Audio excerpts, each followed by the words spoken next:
When Okay. you're recording. Yeah, I'm recording both. All right, so we're good to go. Good to go. Take a sip Clear of that my throat. Diet Coke. Okay, I'll take a sip of my water. Everybody take a sip. All right.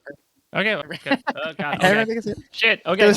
Get those vocal cords ready. Oh, Take yeah. a sip. Clear Me, it. me, me. Here we go. All right. Hey, Upper East Siders, and welcome back to another episode of the Lonely Boys podcast. My name is Matt. I'm one of your titular Lonely Boys, and I'm here to break down Season 5, Episode 12 of Gossip Girl. That's right, we're halfway through Season 5 already. The Father and the Bride. But I'm not here by myself. I'm here with my co-host. Does he have a baby bump, or did he just have a Mexican lunch? It's Brendan Ruffle. Hello, I am your co-host, of course, the creepy uncle of podcasting, aka Uncle Cream. Hi, Daily Little Cream Nation, recording live, as always, from the crematorium. I'm the editor-in-chief here at Cream Weekly. Dr. Officer Cream reporting for duty. Cream, yes, Cream. Yes. Remember, all creams are bastard. All I don't know why I always singularize the bastard. All creams are bastard. All creams are a bastard. You're just pointing me One out. cream is bastard. All creams. I didn't have a Mexican lunch today. I had a Mexican dinner last night in Taco Bell, some post-move Taco Bell. Much needed. Wow, the Lindenhurst Taco Bell? The not to Lindenhurst dox Taco you, Bell. sorry. I don't know how you feel about it, but I think it's a great Taco Bell. I haven't been there in years until this recent visit, but it was solid. Everything was very hot. You got to order on the app, though. The app is key. I went there on Friday because Chipotle was randomly closed, and the Fiesta Burrito was not on the menu for some reason, so I was very upset. Yeah, I don't know what your limitations are there. Like, I don't know how good the Taco Bell menu is for you nowadays in the vegan era. I know in the vegetarian era it was probably pretty good. Yeah, that can be good. They got the potatoes, they got the beans. Yeah, the beans are good. Yeah, Give me that little Mexican lunch bump. No easy segue, but we do have a guest. Speaking of bumps, we tried to bump him from the podcast. He refused. He stayed on. Hopefully he'd give us a bump when he attracted all the listeners to this episode. He's someone that you can hear him on many different podcasts. He made time for us today, taking a break, covering the 17,000 TV shows that he is currently covering. Please welcome, I believe, the 20th member of the Two Timers Club now. It is Mike Bloom. Hello. Welcome back to the podcast, Mike. Wow, I thought things would be a bit more exclusive, but I just got welcomed in. Not a lot of room in here. I mean, I sort of zoned out. I thought I had a stroke for a second, considering the amount of times I heard cream over the course of a 30-second period. I wasn't entirely sure where I was, but I'm here, and I'm ready to slug down some nondescript alcohol, dance with a piñata on the bar, to LMFAO in the background. Hell yeah. All the classic LMFAO tracks were in this Both episode. of them. Yeah, all two. Mike, you mentioned hearing Cream, but you were one of the first people to add to. I was going to say, prolific, you are part of the history. I have no memory of this, so please gaslight you me. invented editor-in-chief at Cream Weekly. That came from you. Wow, It all right, stayed in. well, I'm so sad that my column got cut by the editor-in-chief from Cream Weekly. I'm going to go rogue, sit down in your cream chair, and cream it anyway.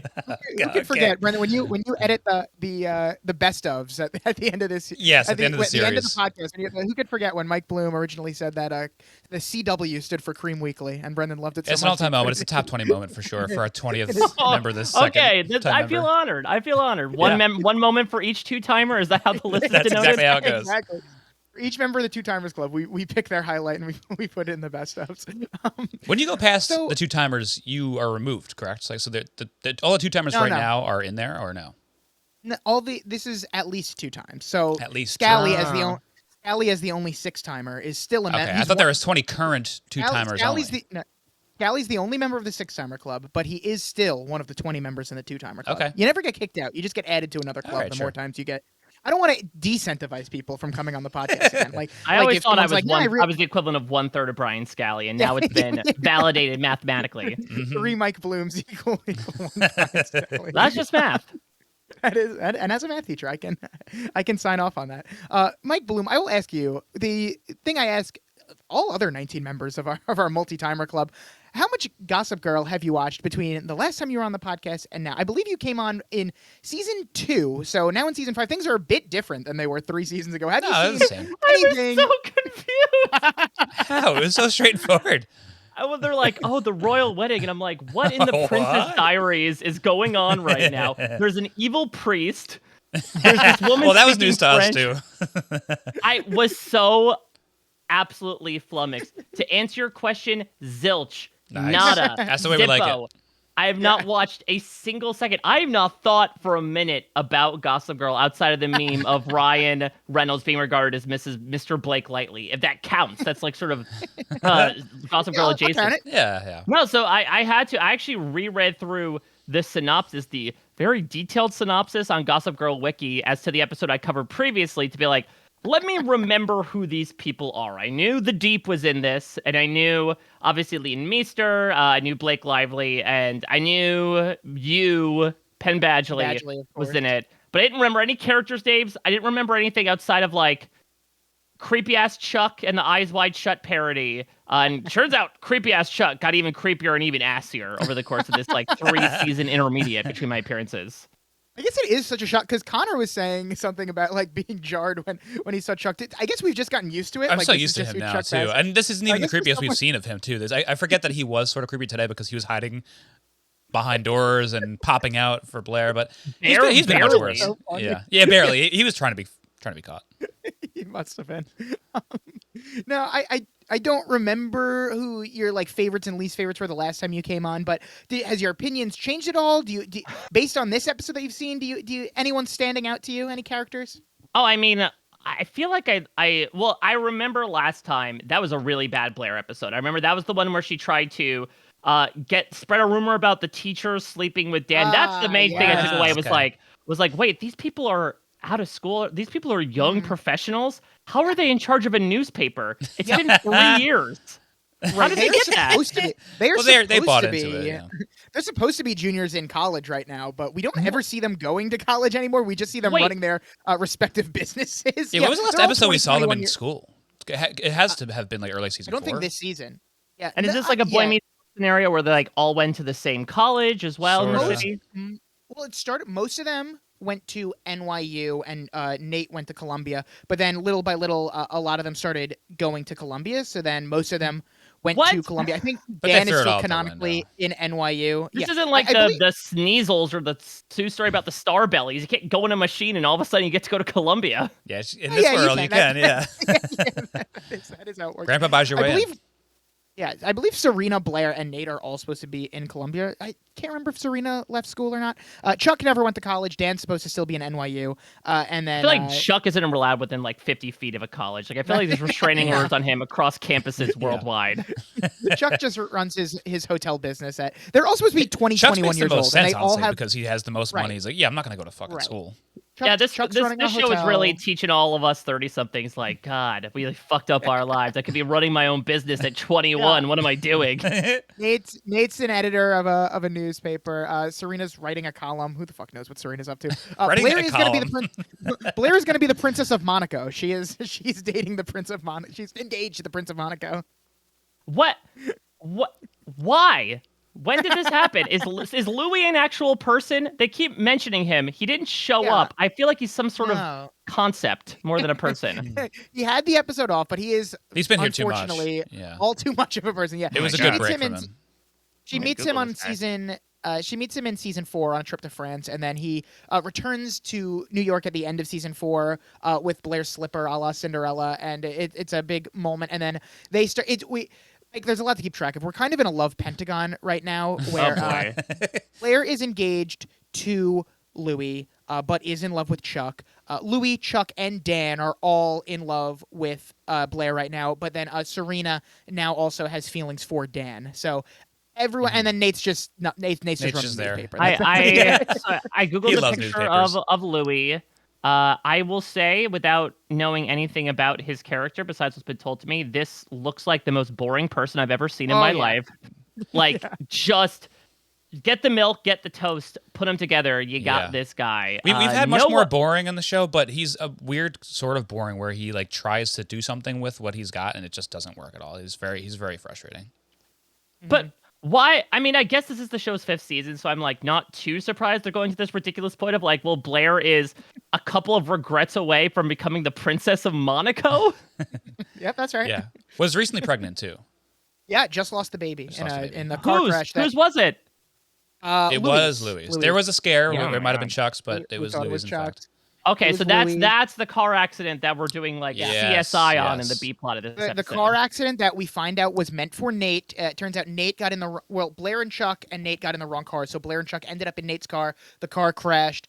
Blair's baby ended up dying. Chuck ended up almost dying. Trip is gonna claim he just wanted to rough Nate up a little bit. Yeah, what the Think any deaths are Like Aaron Tveit, I love you, but like, ugh. I'm gonna just rough want to you run- up I by just- cutting I your just- brake fluid. That character, all he does is get people into car crashes. He loves and car then try to crashes. pla- Just and a you try to blame wild thing. someone Like, else. I'm gonna prank you by smothering you, so you stop breathing for a little bit, and then it'll be a Serena really was good joke. Even Serena was like, "You think I'd trust you when the last time I saw you?" That was my issue. I was ready to we be got like, in a car crash. and why you the tried fuck to would she ever pin it talk to on this me?" guy? Thank God there was a plan behind it. Let's get into this episode, Brendan. The title of this episode is "Father and the Bride."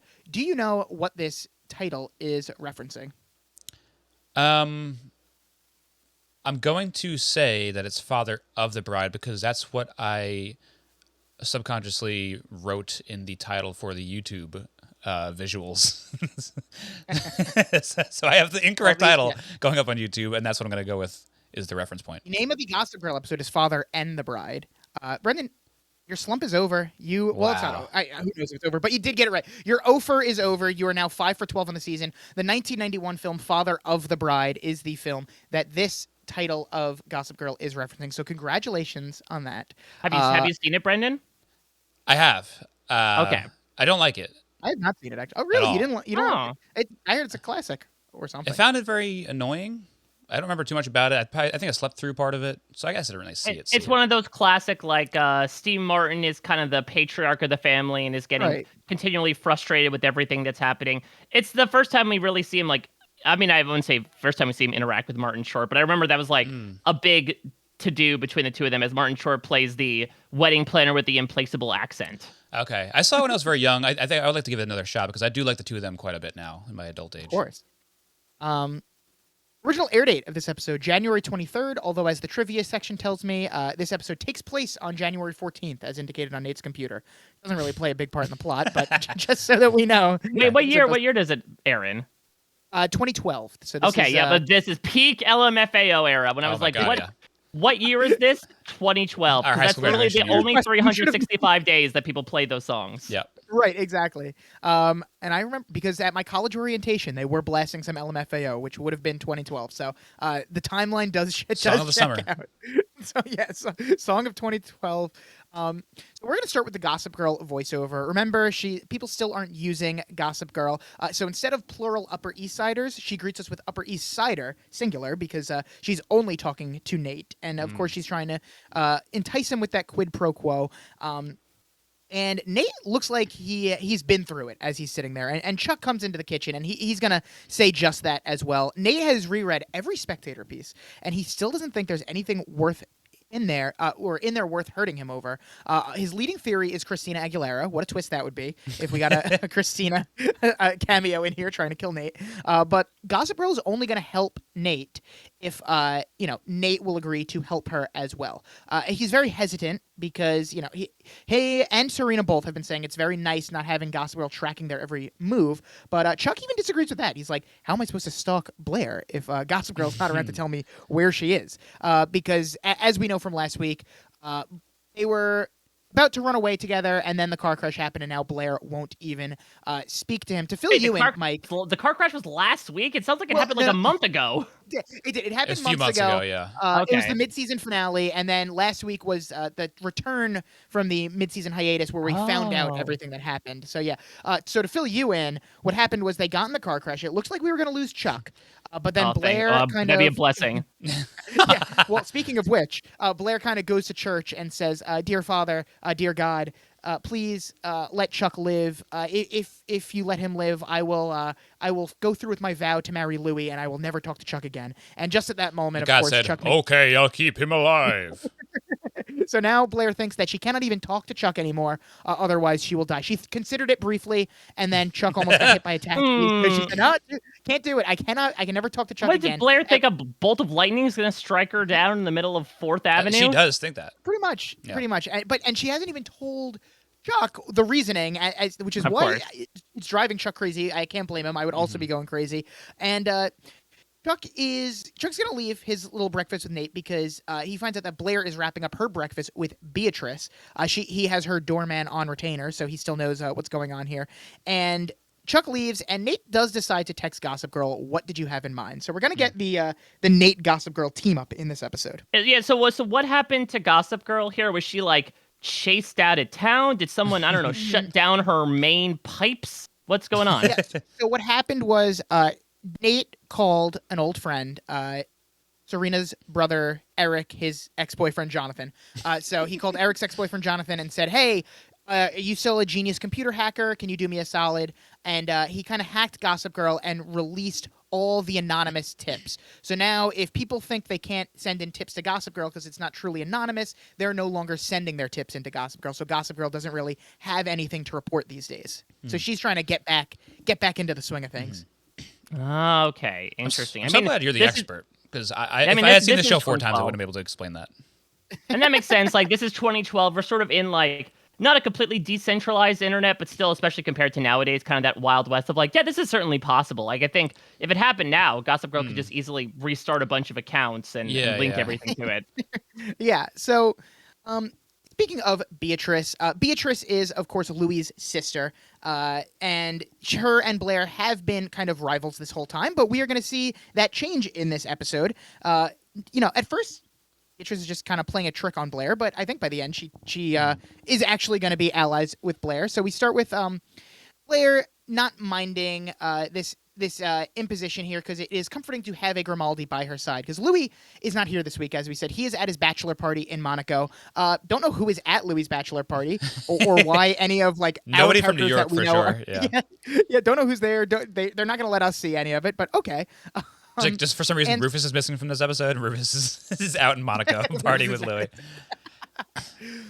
Rufus, you was the only member of the Upper East Side that I can trust at my bachelor party. Please come. Is that how he actually talks? Oh, I mean, Yeah, basically, yeah. Pretty much. It's partially just our French slander, but it's so frustrating that we had an episode without Louis, and they gave us his fucking sister instead for the week. Like, can we just have an entire episode without the French? Yeah, so there was this whole thing about like, oh, you're such a schemer. You're such like, I don't think you're a schemer. Wait, actually, you're a schemer. Like, is she really that bad? Has Beatrice been the thorn in the heel of Blair for the past season and a half? Kind Here of and Louis' there. whole family. Like, their mother as well doesn't want Louis to marry this commoner Blair Waldorf from, because obviously they want him to marry like another royal, and Blair is not that. Although, even though she is like, Have they been in America? Did they see how much we worship capitalism and the rich? Like, they're basically royal. exactly, Blair is a royal when it comes to the Upper East Side, but she was on the other foot for Blair, as she is not good enough for this family. So yeah, she's been kind of rivaled with them, and Beatrice apparently has been good to Blair since the tragedy, and it's time to focus on happy things like Blair's wedding, which is next week. And Blair anoints Beatrice as a bridesmaid, and she is honored. And we are going to also have Blair's bachelorette party. It's tonight at 5. Beatrice is pumped to get the invite to a real American bachelorette party. She's only seen them in movies. She is the groom's sister. Like, I was she really not like going to be invited to this until today? I was livid at this scene for 2 separate reasons. One, the fact that, like, to your point, such like a half-ass maneuver to be like, oh, by the way, get invited to my bachelorette party, but it's tonight. Like, it's clear that, yes, these things can change on the fly, but it's something that has been in the motion for quite a while. These things don't get just randomly planned for the next week. B, they leave a full breakfast spread behind and that get up happens and go. frequently in this TV show. Oh, that is unnerving. There are so many They're always rats crazy spreads, starving too. in the subway tunnels that would have loved all of that roe and all that salmon. Also crazy that Beatrice was not going to be invited to this, and then by the end of the episode, she's like changing the plans. She's in charge all of a sudden. She's in charge And of she it turned now, it around. And Serena doesn't even make it there to her best friend's Doesn't even bachelorette come. party. This is very under another. I think I made this complaint at some point this season, but it feels like they're losing budget based on what we see. And the event of the week this week is. I know that's partially the joke was that like Blair wouldn't go to this type of bar normally, but like even like the shots they were giving us were just like very close up, so we didn't see the surroundings of the building. And I don't know. Normally, this would be a humongous deal that Blair's having her bachelorette party. It's Cream Weekly bleeding funds. It It's not be. liquid It seems anymore. like it It's might be. creamy. Yeah, too thick. Let's check in on our fake couple of the year, Dan and Serena. Dan's complaining how expensive it is being Serena's fake boyfriend, and yet he is doing it anyway. Maybe a new set of eyes here in Mike Bloom will be able to see how this ruse makes any sense, because we can't figure out how Serena and Dan pretending to be a couple helps Blair at all. But that is At this what point, they're they're just doing. saying it so that it seems I mean, I like guess it is makes it the sense. idea that like from a tabloid / Gossip Girl perspective, like they're following Dan and Serena, so therefore, because I guess the problem is they don't want persnickety French family to like say, oh, she is in love with this Dan, she must not marry him, and so they're like, great, get rid of all sort of distractions by saying, no, Dan obviously doesn't love Blair because he's dating Serena. That's Right. my assumption behind this. I think so. Your guess is as good as mine. That could very well be it. But That's yeah, like the most so, logical thing I've heard. it's more than the show is it's Yeah, explaining absolutely. to us. So Serena tells Dan they can't get coffee in Brooklyn because if you want the world to know you're doing something, you have to do it on Madison Avenue. To that I say, fuck Madison Avenue in NYC. It's all about Madison Avenue in Albany. That place okay. is Madison Theater, Madison Pizza, Madison Pub, Madison Poorhouse. Now that's where you want to That's go. Madison Avenue, baby. Imagine if they did. That they can't afford a big bar space, but they're flying everyone to Albany. I would have loved that. I would have loved it. So this is where we first hear the thing where Serena's new column is being launched at 10. She's doing a photo shoot. There's ads on taxis. I was so confused. I guess her daily column is different than the blog because we've already said that Serena's blog is the most popular thing in New York City. She's been blogging forever. And now when she's like, it's my first one, I was like, what do you mean your first one? Her But I first guess, column, not her first blog. I guess column is different than a blog. Mike, you're a writer. I guess is this a promotion? Like having a column is better than just having a blog, I guess, for the Spectator? Depends. I feel like the definition has become especially a bit more murkied now that like we have become so much more perennially online that it used to be very separate, right? That like blog was almost like an online journal that you would write, whereas a column is, okay, I'm going into a specific publication and I am writing either like a piece about something or maybe just an op-ed. I feel like slowly but surely blogs have kind of become op-ed. I'm imagining that's what Serena's doing, if my assumption is correct, considering the first piece is her just basically being like, fuck you, Gossip Girl! Which would You not have ruined been all good. my relationships. I mean, fuck you, Gossip Girl would have been amazing to put across the taxi. So, I mean, it sounds like from what you're talking about, her job or just mere existence is rather ubiquitous, but my best guess would be that, like, it's sort of like a different hat on the same body. That she's like, hey, I know how to blog, so my column is just going to be me writing about stuff I believe in. Doing more of that. Yeah, More of the same. yeah. Just in a different space. Yeah, all right. She's very excited for the launch of this thing, and you know she's writing about how her relationship suffered when Gossip Girl was around, and now they're flourishing. We still don't know what exactly Serena is doing with all the Gossip Girl tips because all of the tips that were going to Gossip Girl are now going to Serena, and she has access to them and is not doing anything with them. But she wasn't looking at them, and now she is looking at them, correct? Yes, well, she said she was going to. She said she was going to be the good Gossip Girl, but now she's just writing articles about how she hates Gossip Girl. Yeah, so Dan keeps pointing out how her relationships are fake flourishing. It's a fake relationship. Like Dan is well aware that this is a fake relationship. Serena seems to be hurt by this, like every time he mentions it. Like she wants this to be a real relationship. I don't know what her plan is. By the end of the episode, we're going to see her being like, Blair wants us to keep doing this. I don't know. Let's You keep pointed this pretending. out as pathetic, I think, last episode, and it's reaching new heights of pathetic by the end of this one. Very Well, can I sad. ask? So, can you talk to me about Dan's book a little bit? We hear so much about inside. Yes. So, my guess is that from again the way these like typical suit and ties, who are rather rude, by the way, we'll talk about later, say like, oh, we really want a sequel to Inside. My guess is that he's like writing more autobiographically. You know, he's like, oh, this is about a guy named Pan. And he lives on the Upper East Side with his friend Kaklina and Flair. No, you are. Those are really good ones. It Yeah. is Claire. Claire was the name of the Blair character. Really? You got it. Yes. Kaklina, not so close. Instead of Serena, it was Sabrina. Instead of Dan Humphrey, the protagonist is Dylan Hunter. Chuck Bass is Charlie Trout, of course. And so, yes. So Yeah, that's a fun one. All right, I'll give Dan that one. That's pretty good. So yes, Dan did write a fiction story in which he did just write about himself and all of his friends, a scathing takedown of the Upper East Side socialites, which isolated himself from his friends and families. He is now obviously ingratiated himself back in, and now has a deal for a second book. But that is Okay, where now this makes a lot more sense because I Yeah. thought he was like trying to do that hoity-toity, artsy-fartsy, like, well, now I need to write what I really want to, the Western or the Yeah, 100 years of the future. It's like, no, I just don't want to like get myself in trouble with my friends again by Yeah. writing a takedown of them. yes, But he's pretty famously much. always been only be able to write about the subject, though. Like everything he's ever written has been about this and Serena usually. So I don't even think he Like- can write a book about something else. Like Simon Endor Schuster said, right? What you know. So That's right. yeah, Serena wasn't sure she wanted to take on Gossip Girl directly, but Nate has made a really good case, and now she can't imagine writing about anything else. And she warns Dan that he is going to be the focal point of her first piece. And Dan's like, all right, yeah, if it helps your career and Blair's future, it's fine. Again, not exactly sure how this helps anything, but hey, if Dan's fine with it and Serena wants to do it, good for them. Dan is also happy about the publicity that dating Serena gives him because Simon and Schuster has moved up the meeting for his second book to this afternoon. I thought this would be a problem because, as we know last week, Dan doesn't have an idea for his second novel. Now it seems like he does have ideas. They are just very esoteric, as he would call them, and maybe not something that his publishers and editors are interested in. No, not at all. Are these the ideas that Nate gave him last episode? The ones that he brings to the table? I think they I don't might think be. Nate was asking for. I think Nate was like sarcastically saying, "Oh, why don't you write like something that clearly isn't about us?" And Dan was like, and has taken this literally. Like, and was yeah, "That's it. okay, yeah, I'll do that." I will write a modern western, Right. 100 years in the future. So we go to church. Blair is in confession, repenting for her sins. Her sin of the week, of course, is she pressed the close button on an elevator door when she saw a woman to catch it. And who we think is Father Smythe tells Blair that that's technically not a sin. So Blair takes a big sigh and admits that her dreams at night may not be about the man she's going to marry.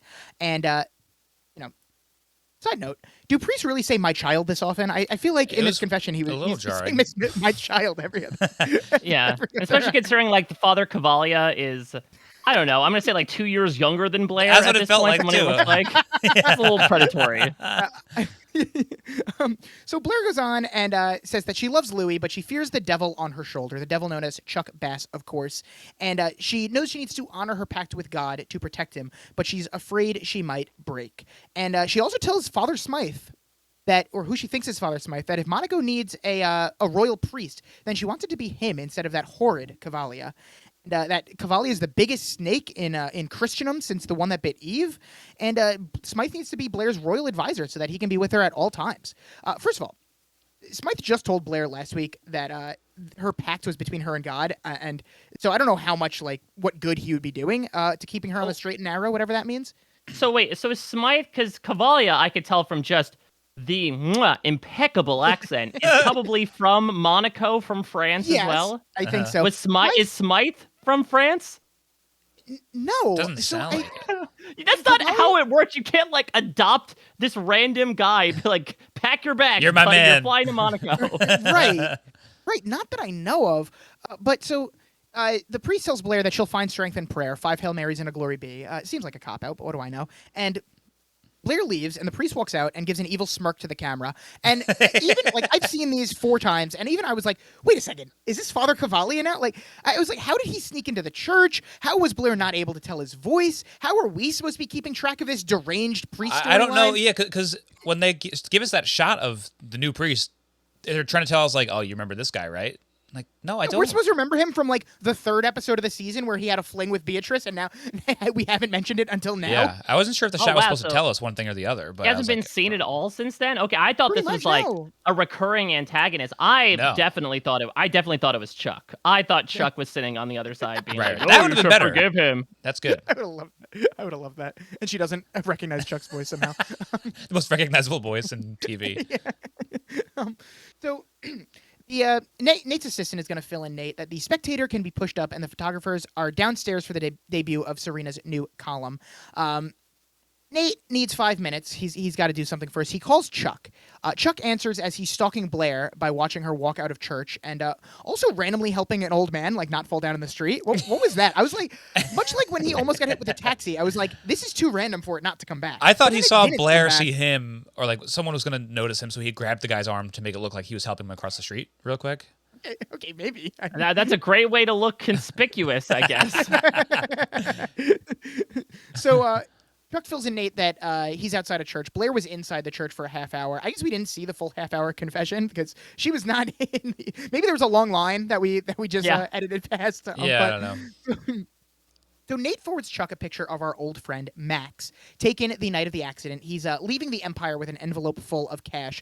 Brendan, I'll say it again. You did predict that Max would be the confirmed first attempted murderer on the show, and you were close. It wasn't exactly Max. We will find out he was not the one that drained the brake fluid, but you were close. So I'm still a little impressed. Yes, he was supposed to do this job. Yes, but did not do it. It took the money and run. So, which I like because the whole hey, like half now, half later payment plan thing only works if you have confirmation that he did the thing. If you're just going to be like, all right, I'll give you half now, and then you just circle back in 5 minutes and especially say you for did a it, and I'll poor give you the person, other like, half. yeah, I'll take half and just leave. I don't care about the other half. Yeah, like That's a lot of money. $1 million is still $500,000. Like, I'm fine with that. Like, all right, please, I don't have to kill somebody. Great. So, so Chuck's going to pull security footage from the night of the party to see if maybe there's something Gossip Girl's not telling them. And Nate gets an email from Gossip Girl telling him that it's his turn now. And Nate's going to ask what she wants. So Nate is now indebted to Gossip Girl, and we will see how that affects things moving forward. But for now, it's Beatrice's turn to go to church. And she's going to kneel down to talk with Father Cavalia. And again, first time we are seeing them talk since they were like making out in the back of a taxi or a limo very early on in the season. And we're just, I guess, supposed to remember that this is a thing. And she asks if it's true that Blair plans to replace him, and he's like, it is, but it doesn't matter, because we're not going to let her become princess. Even though Beatrice and Cavalia are, like, the bad guys, I'm fully rooting for them, because no one wants Blair to get married to Louis. Like, I want them to ruin the wedding, like, too. No one wants this doesn't feel like OTP. Like, I imagine whenever the finale comes, which I imagine will be the wedding, like, it'll get called off at some point. So, yeah, they're working as the plot right now. You know, they're working to accomplish what everyone wants done at the end of the day. Basically, I wouldn't even say even Blair. Like, Blair doesn't want to do this either. Everyone except Louis doesn't want this to happen. Everyone wins. Sometimes Louis, I think, doesn't want to do Louis. it either. The one thing I worry about is I'm looking at the runtime of the season here. And I'm like, if the season finale is the wedding, like, we have so much more to go of this back and forth. Like, does she love Chuck? Does she love Louis? Jesus Christ. Does Louis even love Blair? We find out that he couldn't even write vows for Blair. He had to outsource that to one of the many people who are in love with Blair. That was one of my biggest laughs of the episode. Beatrice doesn't think this is going to work because Blair's bachelorette party seems like it will be a very staid affair. And Cavalia's like, just make sure she has a lot of liquor. So Beatrice does already seem to be feeling a little bad about this. But Cavalia's like, listen, she's in love with Chuck. She just told me, she just confessed it to me. So, this is what we're going to do here. And Beatrice stops to attention and gets reminded by Cavalia that he's going to lose his position and she will lose him if Blair becomes princess. So now, when he puts it that way, Beatrice is down to help Louis see the truth about Blair. So she's going to get Blair drunk. She's going to put her in a room with Chuck Bass, and she is going to show the world where Blair's true heart lies. It works like a charm. Perfect plan. We don't know if Blair is a big drinker. We've never really seen her get like Serena level drunk or anything How like that. is she supposed to be? She's no Serena. That's the thing I was thinking when they were all in the bar. I'm like, is this illegal? Are they supposed to be doing this? Blair has recently turned 20. She turned 21 this season. Yeah, so but that wouldn't stop them. As of this season, yeah, no, they've been drinking since the first season. But yeah, I mean, I'm sure the people at Portobello's or whatever place they were on Cheetos, the mushroom bar. The mushroom bar. I mean, Blair can hold her own because at the end of the episode, she's like, "Yeah, the first 10 shots were fun. Like, how many shots?" That's did you crazy have for her. she's still she immediately sobered up. I mean, I guess being arrested kind of like is the ultimate sobering experience. Yeah. So Dan and Serena run into Rufus and Lily at the Spectator. Just, two couples, all part of the same family. They're wondering where Nate is because it's almost 10. And Rufus is so excited. He hails a taxi at 10 on the dot. He's like, taxi, hey, there it is. Rufus and has the a big great ad episode. on top. Big ad. So stupid. Big ad on top says S by S. It says S by S takes on Gossip Girl. Still a terrible name. Still have no idea what the other S is supposed to stand Wait. for. Presumably one is for Serena. Oh, Spectator by Serena? Is that what it is? Maybe, but that seems Serena, like now no. the whole website is done by Serena. That sounds like a fragrance. Like, no, that It wouldn't does, make sense. yeah. Sayings by Serena, maybe? Oh, Things by- like it's bad. They've not told also, us. like, do columns normally get this much press and advertising? I know it's not a normal column because it's when Serena. Serena's but, column. Yeah. yeah. When it's Serena's column, it does. You better believe it. When she's Yeah, taking but on also, Gossip like, Girl. I was gonna say, like, I don't know why it would garner top of taxi advertising. Right, maybe I the don't know newspaper if that- itself would, not like a I don't know, section was it- of the was it- yeah, was it- newspaper. Was it a slow news day? Like, was there no Yeah. government doing all right? So, also, it used to be that Gossip Girl really just reported on, when they were in high school, the goings on of the high school, and then I guess followed them to college. It seems like Gossip Girl is just like the go-to source for all of New York City now. I mean, I'll be It's honest. really I think grown. Gossip Girl kind of needs a life. If I'm being completely honest, it sounds like, yes, Gossip Girl is kind of causing a problem, but Gossip Girl is also the problem if they have dedicated their lives to just following these people around and not existing in their own exhibitions. Yeah, if it's happening in the shadows, Yeah. they're not getting any ad money. So it really is just like a hobby with no pay. It's true. That is true. And no holidays, like, because clearly these episodes are on holidays, and Gossip Yeah. Girl's watching them the entire time. Yeah. Oh, speaking of which, if this episode takes place on January 14th, if only we recorded yesterday, could have been the Wow. 12-year anniversary. We recorded Wow. So close. on the events of this episode. How do you think the Gossip Girl character celebrated Martin Luther King Jr.'s birthday? I'm sure Schemes. Nate posted a quote on the Spectator, but it was like a quote that was not Martin Luther King's, and he just kind of attributed it to Martin Luther King. He definitely like misquoted often. him. Oh yeah, yeah. He's the only one that acknowledged. Yeah. I'm sure Chuck tweeted something malicious like the FBI was right for what they did. So Serena is ready for her photo shoot. She takes out a little tablet with her column on it, but then one of the photographers realizes that, of course, the column is blank. It looks like the page is no longer up, and Serena gets very flustered, doesn't know what's going on, and it looks like Nate came through for Gossip Girl after all, because we cut back to Nate at the Spectator. The page was deleted successfully, and he gets an email from Gossip Girl thanking him. Did we think that that good guy Nate was capable of this? I would say good guy Nate, no matter whether he's a good or bad guy morally, you know what he's really good at? Email maintenance. This man's inbox is immaculate. Crazy. The opposite of my email inbox. There's just like 4 messages in it, all from Gossip Girl. Yeah. I want to say that he has not been deleting anything. That's just all he's ever gotten. Those 4 right Everyone there. knows Yeah, just to go through how this old is this paper supposed to be? It's pretty recent. I would say it's maybe like 6 months old. I have no idea. No real way to know. I don't know the history, because it seems like this was just like supposed to be just like kind of like a gossip thing with where like it was going toe to toe with Gossip Girl. Now it's kind of like a reputable like newspaper. Also, of course, remember when Diana Payne was in charge? She fired everyone and And it felt like it was even birthed just as like a scheme for to get Nate's Nate a grandfather. job. Like, yeah. yeah. Like, beginnings of this newspaper are sketchy at best. We have no idea what's going on here, but. So Serena storms in. She obviously wants answers, and Nate just tells her that he had to postpone the launch. Not enough people were aware of the column, which is bullshit, obviously, because this is socialite Serena Vanderwoodson, most popular person in New York City, already writing the most popular blog in New York City, and Nate also getting a little too good at lying straight to his friend's face, like something that he was very critical of Dan doing last week when he was like, "You really need to work on your honesty, Dan." Now he's just lying up and down to his friends. It really did feel like a good guy Nate heel turn today, but he's been so good lately that I was waiting for the twist for him to be fully back on the right side of morality. Then he did. also, the question I have is this reveal, like, how far back does it go? Because it turns out, like, right, Nate and Serena were working together to try to, like, trap Trip. Was Right. this When did they get happening on the the same entire page? episode?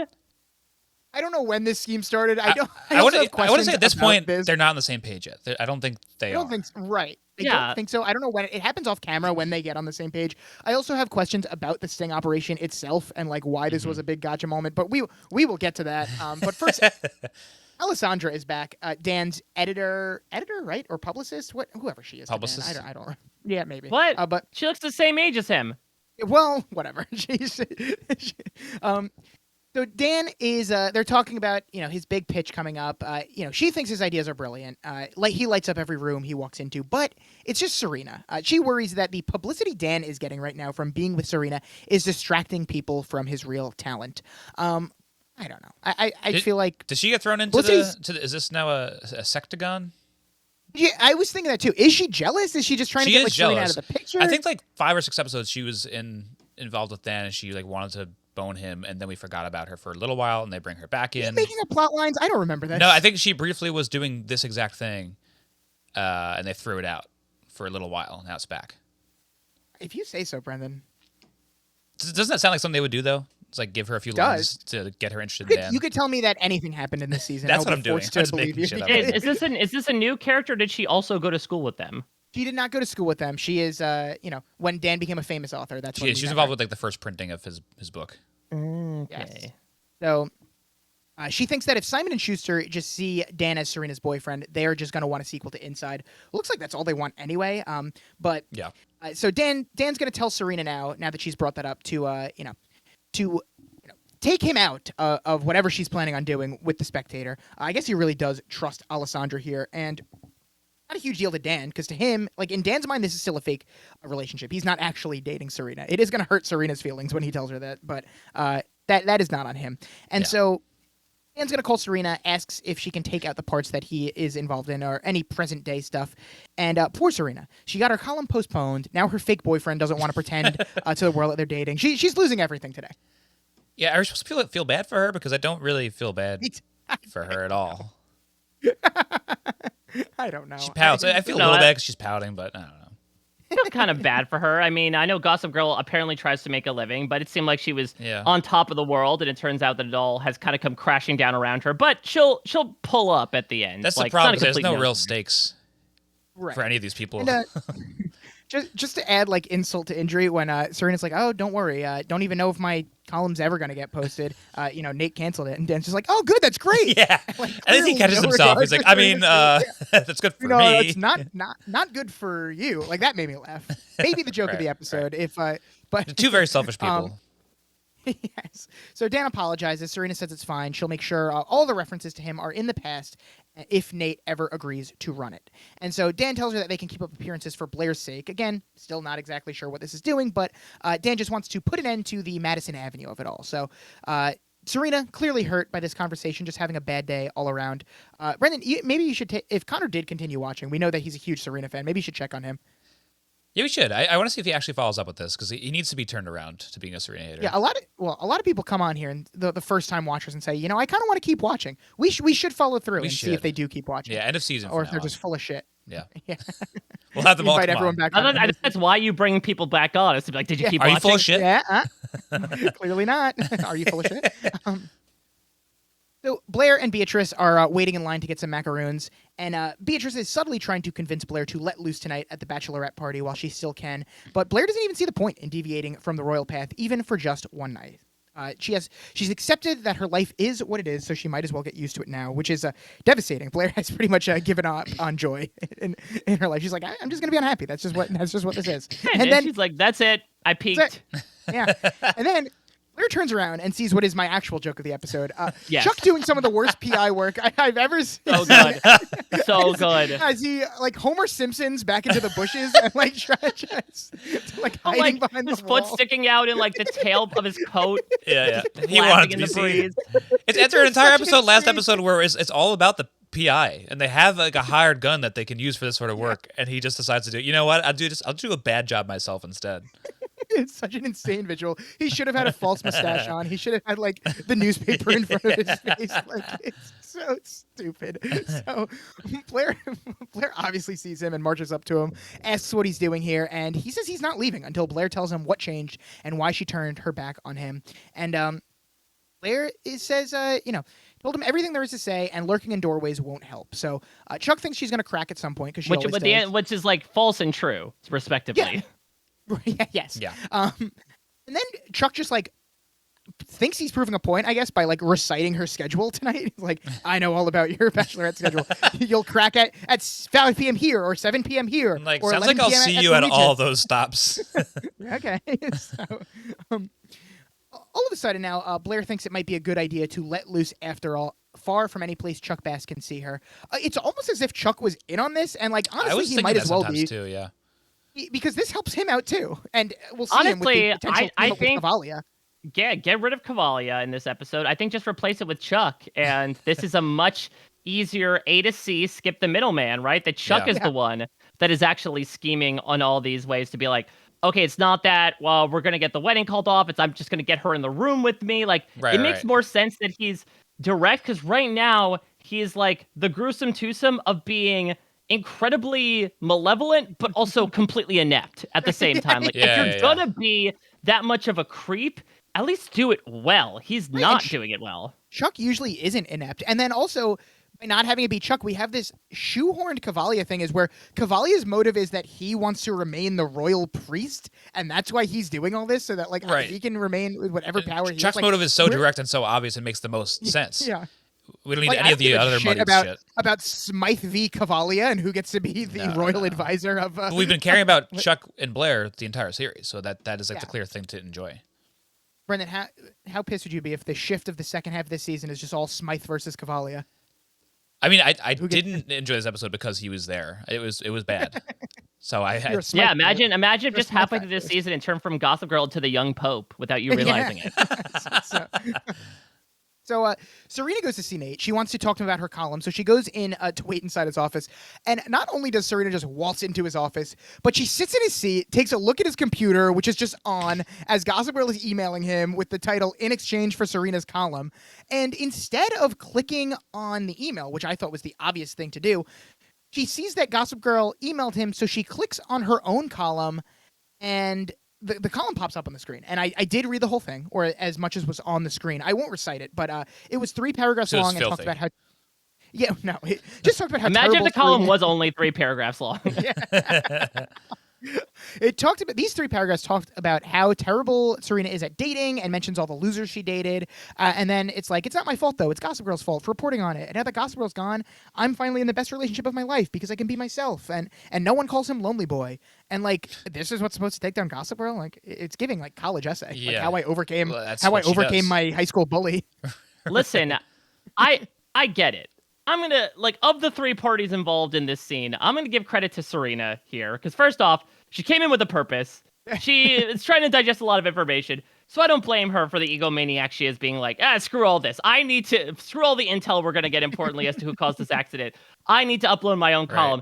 Secondly, Dan, my dude, like, Control D or Control Alt Delete, like, get something to your lock screen whenever you go to the bathroom. Yeah. Office etiquette 101, because someone could just waltz in, sit down with your whole ass email open with all these encrypted not even encrypted No. Very messages where Gossip unencrypted. Girl's just writing emails like they're text messages, being Yeah, it like, just says okay. Gossip Girl. Coming up. Yeah. But thirdly, this has to come back to this like secretary assistant. Yeah, Like, yeah. you can't do the Willy Wonka, oh no, stop, please, don't come back, unless you want something to happen. Like, Which is what part are of the- you doing? Wrestle And it's- this woman to the ground. I would not be surprised if Nate fired her after this. It's I also would. well, that's not who he's going to be firing or fake firing. It's funny because she allowed the exact same thing to happen with Louis laptops last Yes. week. Yes. She's. Louis did the same thing last week where he snuck into Nate's office and posted something to the Spectator. And Yeah, what she had is to this come in girl and be good like, Hey, for? what's going on here? But wait, also, wait. So that happened last week, and Nate has It's a made different person. no precautions No. whatsoever No. to protect his data. no, He realized no, how this is good the she thing- was at it last week. Is like, I could use this to my benefit this week. This is this thing of Spectator. Apparently, everyone just has access, like, and can sneak into Nate's computer and post Post to the anything they Spectator whenever they want. It's the master laptop. Because Louis done it multiple times at this point now. Last week was He's not done the it a first time couple Louis times, did it either. Yes. Is he like which the is why same person, like, well, they won't rob the same bank twice. Surely Right. nobody will come back and post another article on my laptop. But we should check in. Do we think Serena's in on this plan yet? At this point, I don't think so. I think Still no. it is between this scene and the next scene where she gets fired. I think. Right. I, think she I agree sees with that. this- I think she sees this like rashly and posts her thing to the Spectator. Nate probably sees this happening, or his assistant tells him about it, and he goes to Serena's like, Serena, I understand like what you must be thinking, but here's what's happening. Yada yada yada. Let's team up. Mhm. I'm assuming that is what happens. But again, Because then Nate's otherwise, wouldn't assistant- Serena just like tell the assistant like, no, don't worry, it's part of our plan. Right. Yeah. Yeah. I Because don't you're going to think be so. filming this later on, so we know that you're in with the Exactly. Get that plan. camera out. It seems like Nate's assistant has to stop letting people gain access to the laptops. This is her biggest flaw. If still, I don't. Do we have a name for her? I've just been calling her Nate's assistant. I don't know that we That's have a name fine. for her, but Yeah. So let's go to Dan's big meeting now. He's with Simon and Schuster here. He's thinking for book number 2. He's got a couple ideas. He's thinking modern Western, but it's like a Henry IV kind of structure or vibe, set on a cattle range during Reconstruction, of course. And I mean, Simon it sounds a little bit like Yellowstone. could be. I don't know anything about Yellowstone, but maybe Dan Humphrey was the inspiration for it. Maybe. Apparently, Westerns are a little played out, and they asked for something more modern. And so Dan's like, all right, how about Manhattan 100 years from today? And they're like, it's the future? And I was just like, no, it's the near future. Any of these ideas? Any of these ideas standing out to you so far, Mike? I mean, it's tough because, like, I do agree that Westerns were maybe not in at that time, but they might be now. And listen, I love Henry IV. I'm a theater nerd, and I feel like Succession has proven that, like, Shakespearean, like, epic stories can be told in a modern day lens. So, like, I don't think it's that bad of an idea. I mean, we don't know exactly what the story of the 2112 book Right. was, which does sound very odd. Like the near future. So I guess he's not going to write anything sci-fi, but enough has happened Right. to make sure that nothing relevant is accrued to it Right. whatsoever. Uh-huh. Right. I kind of hear what's going on 100 years in the future. There's just to be honest. a lot more water. So I looked it up. I think her name is Penelope. Or no, is Penelope the name of the No. friend in the... Yeah, Penelope is like head minion, Blair's head. It does look minion. like that girl's older sister, though. Tina?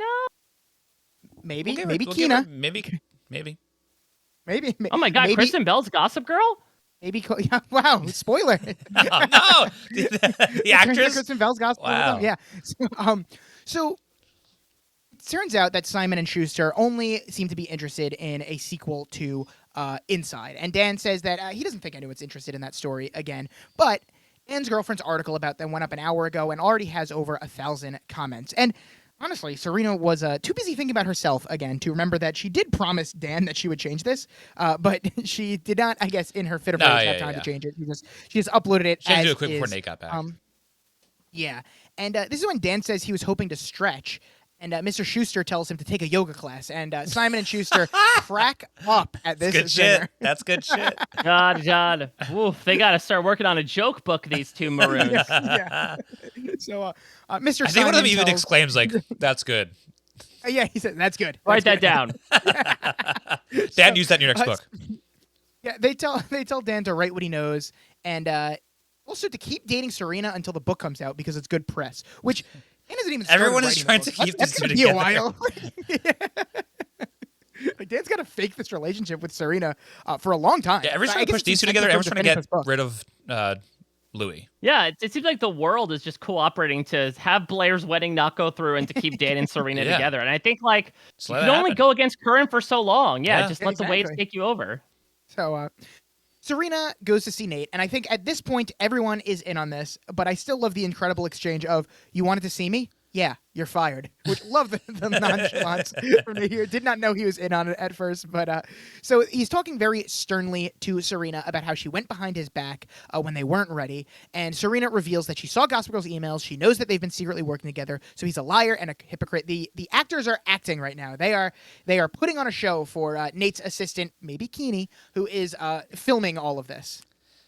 Yeah, it does, in retrospect, now seem like a bit because Nate has never been that angry in the entire duration of the show. In the history of the show. Yeah. Yeah. So he should have turned to the camera and like given a little wink, so we knew I'm what's going on. acting. And then his assistant's like, Nate, for the last time, you cannot break the fourth wall. If we are gonna convince Tripp, you cannot keep doing that. Sorry, Keeney.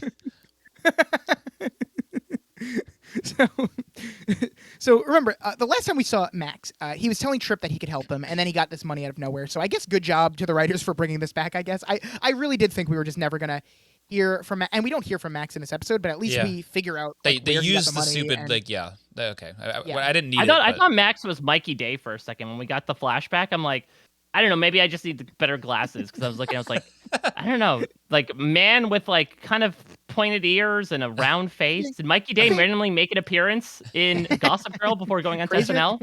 crazier things have happened. So Serena all of a sudden refuses to believe that her former fuck buddy Trip could be capable of trying to murder Nate, as is what he brings up here, and she accuses Nate of being crazier than Gossip Girl, and Nate argues that her information is reliable and she has photos. So Serena's going to get back on her high horse here, ask Nate when he stopped being able to tell the difference between his friends and his enemies. Of course, this is all staged here, and so she tells Nate that someone should go tell Trip that his cousin is trying to frame him for a crime he didn't commit. And before I knew that this was staged, because they're going to show maybe Keeney filming all of this on the phone, I was like wild that Serena is so ready to believe the best in Trip, the very same Trip who left her for dead in a car not too long ago and tried to pin the accident on her, as she is going to bring up later in this episode. Wait, so how big of a part of the show is Trip up to this point? I mean, he's recurring got character, recurring plot. Like he'll come by for like a multi-episode arc, like once every season or two. Yeah. Okay, interesting. So he's like the perennial thorn in the side of our characters. Of like when Trip shows up, danger's coming. I mean, when he first comes, he is known as like he's the honest one of the family. He's the only good man in politics. He's the guy that the Vanderbilt family is around. He's gonna fix politics. You know, he's gonna be the congressman in New York. And then I guess little by little, or maybe not even little, maybe just like at some point, it was just like, oh no, he's actually the worst person ever. He's gonna hire Serena as, you know, as she's like what, like a 17, 18-year-old, and gonna have an affair with her while he's married. He's also, you know, with the duplicitous campaigning with Maureen, and then of course, who could forget the car crash that he and Serena get in, and he flees the scene, and then also moves her into the driver's seat so it looks like she caused That's always the best part. I forget about that every time. That's the best part. So wait, so this is the whole time. This is like sweet Aaron Tveit, the voice of an angel on Broadway. Like this guy is. He does all that with a evil smile, though. deeds in the show. He does it so cute. I mean, he does it so cutely. That's how he gets. That's how he gets away with it. Yeah, but you're like, to your point though, her defending him was strange, and then when she has that conversation later with him, I'm like, why are you talking to this guy so casually? And then it all comes together, obviously. Yeah, it's crazy that Trip would just believe that she would be like that is so true. on his side. Yeah, but I think it's clear that like he is probably deluding himself into thinking like, yeah, no matter what, she's back. You know, I could drive the car into her and she'd still take me back. Yeah, probably. So Father Cavalia shows up to Chuck's room, and he introduces himself, and Chuck knows that he is the Grimaldi's spiritual flack, as he calls him. And so Cavalia tells Chuck about Beatrice's concerns with the marriage, and he thinks Chuck may be the answers to their prayers. So he knows that Chuck is on the way to crash the bachelorette party. So he lets Chuck know that the party has been moved. And Chuck has a lot of questions. So Cavalia tells him, like, you know, who cares? The woman you love is about to get away. And Chuck's like, I'm quite aware, and thank you for your sympathies, but tell me, Father, what is your angle? Which, smart move from Chuck to ask. Also just love the line delivery from Chuck here. And Cavalia's just like, listen, don't question me. This is divine intervention. Take advantage of it. And Chuck's like, yeah, all right, I guess, but I kind of need to talk to Blair in private, and like, you know, even you can't perform that miracle alone. And that's when Cavalia reveals that he's not working alone, and he has a higher power on his side. So Chuck is going to agree, and we get the classic Chuck Cavalia team up that we've been begging for. Yeah, I needed this. So this is what I. Who's Chuck going to team up with next? We already had the Chuck Louie team up that we thought would never happen. Now we're going to pair him up with Cavalia. Next week who's Chuck going to be? Louie's mom? Maybe. Could be. One of Who each knows? No, it seems like Nate's dad seems to be a very evil person from when he tells him at the end of the episode, so I'm going to assume them. That's grandfather, actually. That's grandfather, That's yeah. grandfather. Yeah. That's grandfather. Very evil. What? Nate's dad's got his own stuff going on. How old is Nate's dad? Like 32? Probably, yeah, somewhere around there. Well, grandfather is on the mother's side. This is his mom's father. Nate's dad. We haven't seen Nate's dad since last season when he, I guess, changed in prison and was like a good guy by the time he got out of it, right? I think so. It was back and forth between like trying to figure out if he was good or not. But well, because he's with he defects to the Thorpes and then he defects back, kind of. So it's, yeah. But I believe he's on the oil rig. He's off the cocaine as far as I know. Yes, as far as I know as well. So Sexy and I Know It is playing. Again, what a time capsule this show is. You can take it back to 2012. And the bachelorette party's been moved to Panchitos, and Blair has never been so excited to be surrounded by so many bridge and tunnel types, as she calls them. The minions are all here as well. Like the bridge, the bar, like, is it supposed to be raucous? Because it barely. They found a booth. You can never find seating at a raucous bar. It's true. Dude, I want to say she would never go in this place, though. This is a little out of character for her. She would never go. That's why it's like such a thing that she's here. Yeah. I think that the idea is to be at a place where Chuck Bass would never be. So I still think that's she'd what they're trying refuse. to. Right, you'd think so, but I don't know. But also the minions agreeing to be here, like everyone agreeing to be here is kind of far fetched. But they're gonna play the game, the classic game, of course, match the X with the act, and they're gonna read through all the terrible acts that Blair's exes have done. But but that's not the game. The game is just like quiz. It is just quiz. That's what I was curious about. I was like, okay, there's going to be like an actual board, but no, they're just asking questions about things that happen in her life. Yep, that's exactly it. And if no one guesses correctly, they take a shot. But if they get it right, Blair takes a shot.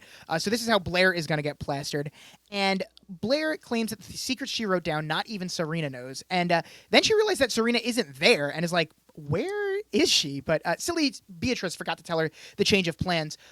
Wasn't Serena planning this party? Like, shouldn't Serena be wondering what's going on here? But she doesn't even care because when she gets called later, she's like, yeah. "Sorry, I'm still working. I'll get there eventually. Where is it? Sure, Make okay." her there. Like Serena's No, I not think when showing she up. heard Panchitos, she's like, I'm gonna get myself further into this B plot to get an excuse not to go to this place. Yeah. Yeah, that could be it. Yeah. So Blair calls Serena, tells her about the change of location. And Serena is immediately skeptical because Beatrice doesn't seem like the type of girl who would forget anything, like forgetting to tell Serena the change of plans. But Blair promises that Beatrice has changed and tells Serena to get here immediately. And Serena's like, no, I will not do that. I will not get there immediately. I will not get there at all. So have fun. And that is because Tripp is now meeting with Serena. He saw the big Serena-Nate fight on Gossip Girl, and he appreciates her standing up for him, even though she has no reason to take his side. And Serena's like, I'm only doing this because it's the right thing. So we'll see what happens to that. But first, we got to get back to Panchitos. And we're bringing back, of course, who could forget Lord Marcus? We want to know what his favorite song is. And you're right. It's no matching going on here. It's just a quiz. Yeah. And the minions happen to know the answers, so Blair has to drink more. And for whatever reason, Blair is not suspicious that there have been a lot of lucky guesses tonight. Every time she's like, good luck. No one knows this one. What? How'd you know? All right. I guess she's like shot 6 and 7 deep at this point.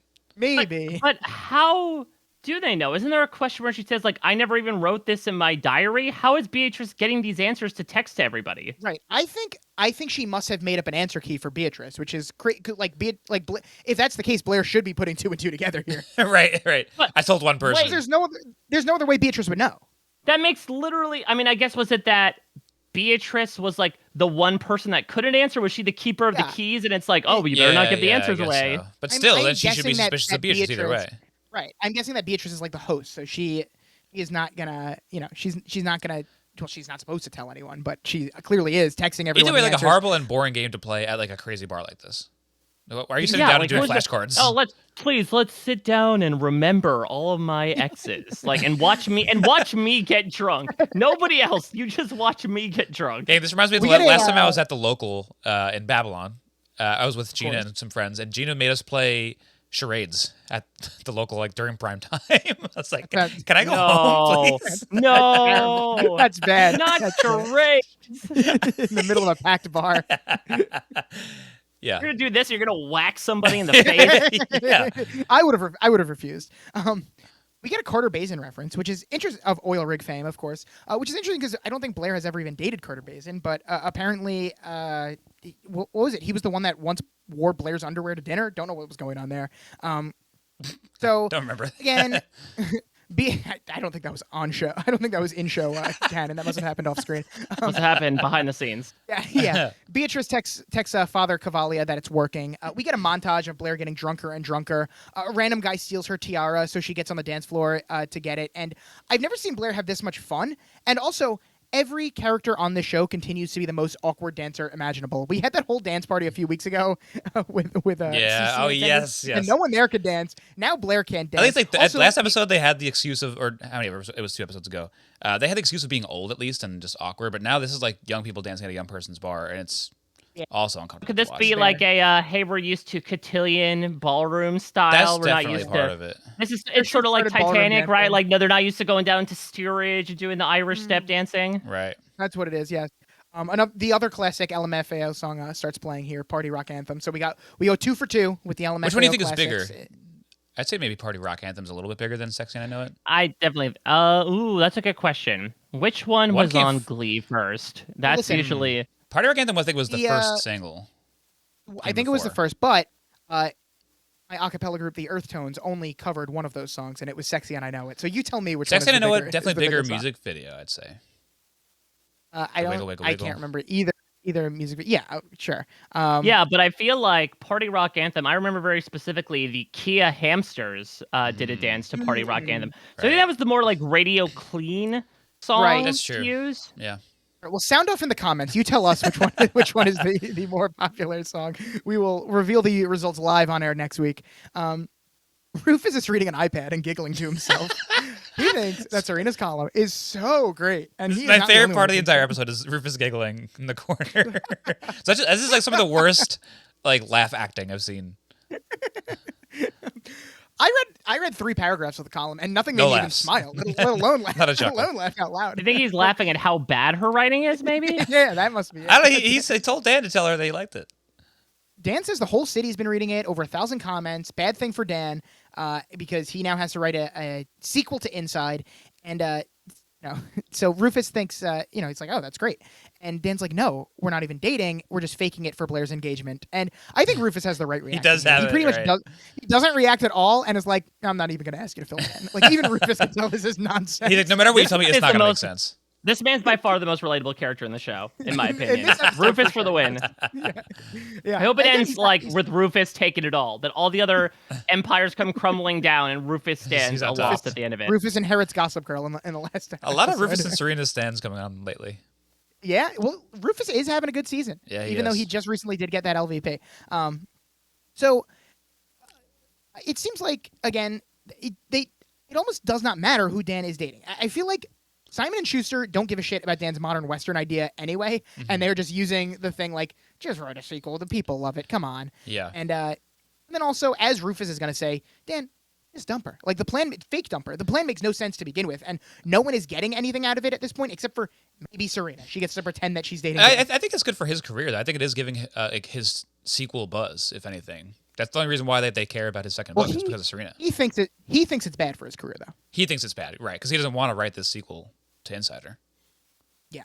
So Rufus can understand sacrificing your career for love, but he can't grasp sacrificing it for fake love. He calls it counterintuitive.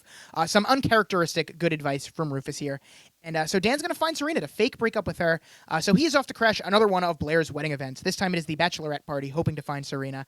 And Rufus is like, tell Serena I'm a fan, as he continues giggling about this laugh riot of an article. He's loopy. He is. Let's go back to Panchitos. Since Blair is not sober, she's going to tell Beatrice what she's really thinking tonight, and that is that she's having the best time ever.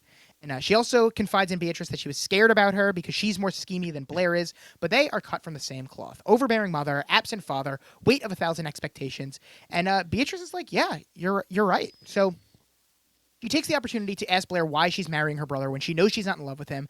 And Blair is like, I do love him, but there may be some loves that seem bigger than others or more complicated or harder to let go of, but there's a reason they're not meant to be. And Beatrice points out that you can't choose who you love, but Blair says you can choose how you love them. And there are some people you can only love by not being with them. Very sad stuff here. Yeah, sad stuff. Especially when you ask her, like, oh, like, why don't you love Louis that much? She's like, I do. Like, the tone kind of says it all. Last No, week but when she was with Serena, and she was like, I don't not love him. No, compared to that, this felt actually a little more introspective. I do like the you cannot choose who you love, but you can choose how you love them. I think, Yeah. I don't know, that's rather poignant in my opinion. I was like, okay, Gossip Girl, I did not realize that you could pull some quotes out of your ass here. Yeah. So it seems like Blair's kind of depressing speech here may have gotten Beatrice because she's going to get Blair some water to sober up. Remember, the plan was to get her drunk and to get her with Chuck. Right. Now Beatrice is reversing course here, getting her some water. Serena still nowhere to be found, of course, because she's doing her own bullshit and she going to forgot. her best friend's bachelorette party. It should be a once in a life experience, and she's still. But she doing has her to own expose shit. Trip. She's got to. Why did they decide this has to happen today? This is like Right. 10, 11 o'clock at night at Yeah, this exactly. point. Dude, can you use any So I other don't know. time? They did say that the bachelor party started at what? The original plan was 5 o'clock. 5, yeah. But it's also Um, very dark. I mean, I was gonna say it's very dark outside, but it's January. The sun January. sets Yeah, at right. It's 5 famously o'clock. January January 14th. 14th. We needed that context. Yeah. Let someone look up when the sun set on January 14th, 2020. Right, Farmer's Almanac, come through. So Blair calls Beatrice so nice and so pretty as she takes a nap on the table. Speaking of great friend Serena, Drip is telling her that he doesn't understand how Nate can believe he'd want to hurt him when Nate is the closest thing he has to a brother. And Serena's like, yeah, Nate's changed. And Trip yells, well, so have I. And I'm not going to let him frame me for a crime I didn't commit. I feel like it's not exactly framing if Nate does have like the evidence to back this up. Right. And so Serena's like, yeah, we just need to kill the story before he goes public with it. So, we just have to find out who really did it. And they're thinking who could have done it. And Trip doesn't even want to say this. But the whole time here, he was replaying the night of the accident in his mind. And he heard Maureen call a car to take her to the Empire.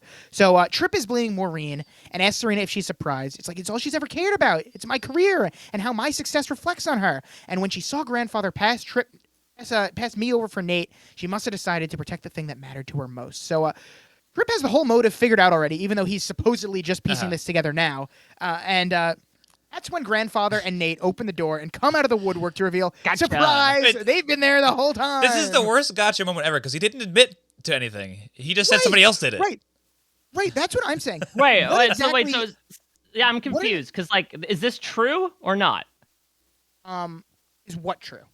I thought that Trip was trying to throw Maureen, who I'm assuming is his wife, Yes. Wife, yes. or I guess soon to be not, under the bus by being like, no, it was her fault. I Yes. didn't do anything. Right. He said everything that That's he what- did under her name.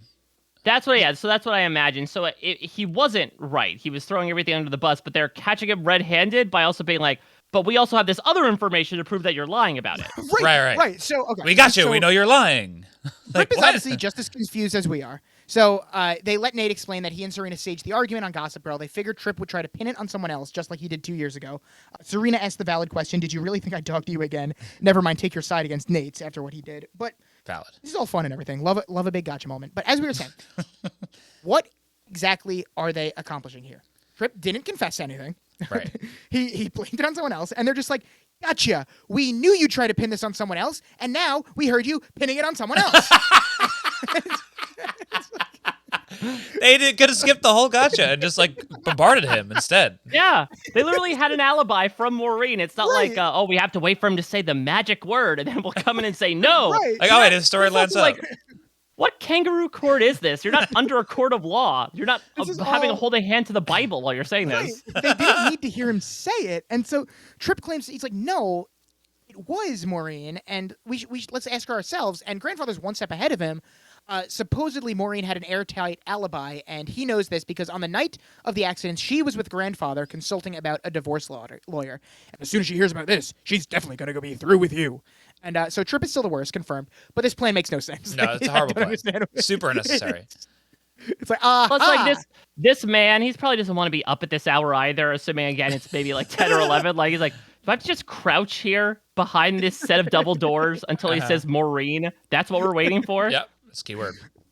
You guys keep me young again. I love being in this scenes with you, with you youngsters. I am glad that if anything, it led to these three attacking Trip though, because the shots. I think it might be the next sequence. The shot of Yeah. all three of them staring over him. Staring down, and they go back to the It's shot. So funny. Every other shot, it's so insane. It's so good. We'll get it. We'll get into it. First, Chuck and Cavalia are going to show up to Panchitos, and Cavalia is going to. He tells Chuck to wait in the car. Cavalia is going to go in. We get some A+ line readings with a priest in a bar, kinky, and then he's just like, "You have How? no idea." How? Yeah, Why? Yeah, what? Okay. Why? Yeah, sure. That's For not- you, baby. And then you have no idea. Like what? What do you mean? What are you talking? It's so. Yeah, what a weird response to a very weird statement. So, Blair leaves to get some air, and then the girl that just said that the priest was kinky asks if Blair has a match and has her hold her joint in her mouth while she goes to find one. And Blair with a joint hanging out of her mouth is quite the sight. This woman That's is an cool. alien. This woman has to be an alien. She might be my MVP of the episode. It's like, You'd think she was in on it, but we cannot confirm or deny that. The cops show up. Blair thinks they're strippers. It doesn't help that this is Officer Wiener. now what's interesting is this was in 2012. Was this not Yep. Anthony Weiner's time to shine, I believe? Well, it was because last week when they were doing the end ofs, the best of like end of lists on the Spectator, Anthony Weiner won the award for biggest political blunder and also like something else. So yeah, definitely back to back. Wait, so then why was there not a reference to that from Blair? I don't know. With a name like Officer Wiener, he is going to have a tough time beating the stripper allegations. But I guess it's just a coincidence here. So Blair's having a great time, tells the cops to cut the small talk. Let's find out if they're New York's finest. She reaches for the crotch, but she finds his gun. And that's when Officer Wiener takes his cuffs out to arrest her. And everyone starts snapping pictures of her with their phones. I don't know. How did Blair think these uggos could ever be strippers? She must have been wasted. Wow. That's Wow. Well, I don't know. Remember, she talks about the bridge and tunnel people, right? She probably feels like That's they true. can't hire the highest quality Yeah, strippers. That's true. Exactly. Yes. They're not even creative with their naming. Yeah. So Dan shows up to defuse the situation, but the cop yells at him to back off, and Dan listens. So Dan, very helpful there. Blair tries to pull rank now, tells the cop that she's going to be the Princess of Monaco, but I guess Officer Wiener, the king of the 6th Precinct, doesn't know who she is. But that would be a terrible spinoff of this show if Officer King of the Wiener 6th started Precinct. the king of the 6th Precinct coming to Cream Weekly next year. Starring That'd Kevin be- James. I would love the Adventures of Officer Wiener, and I don't know, a Deputy Ballsack, I guess would be his sidekick. Clever name. Very clever.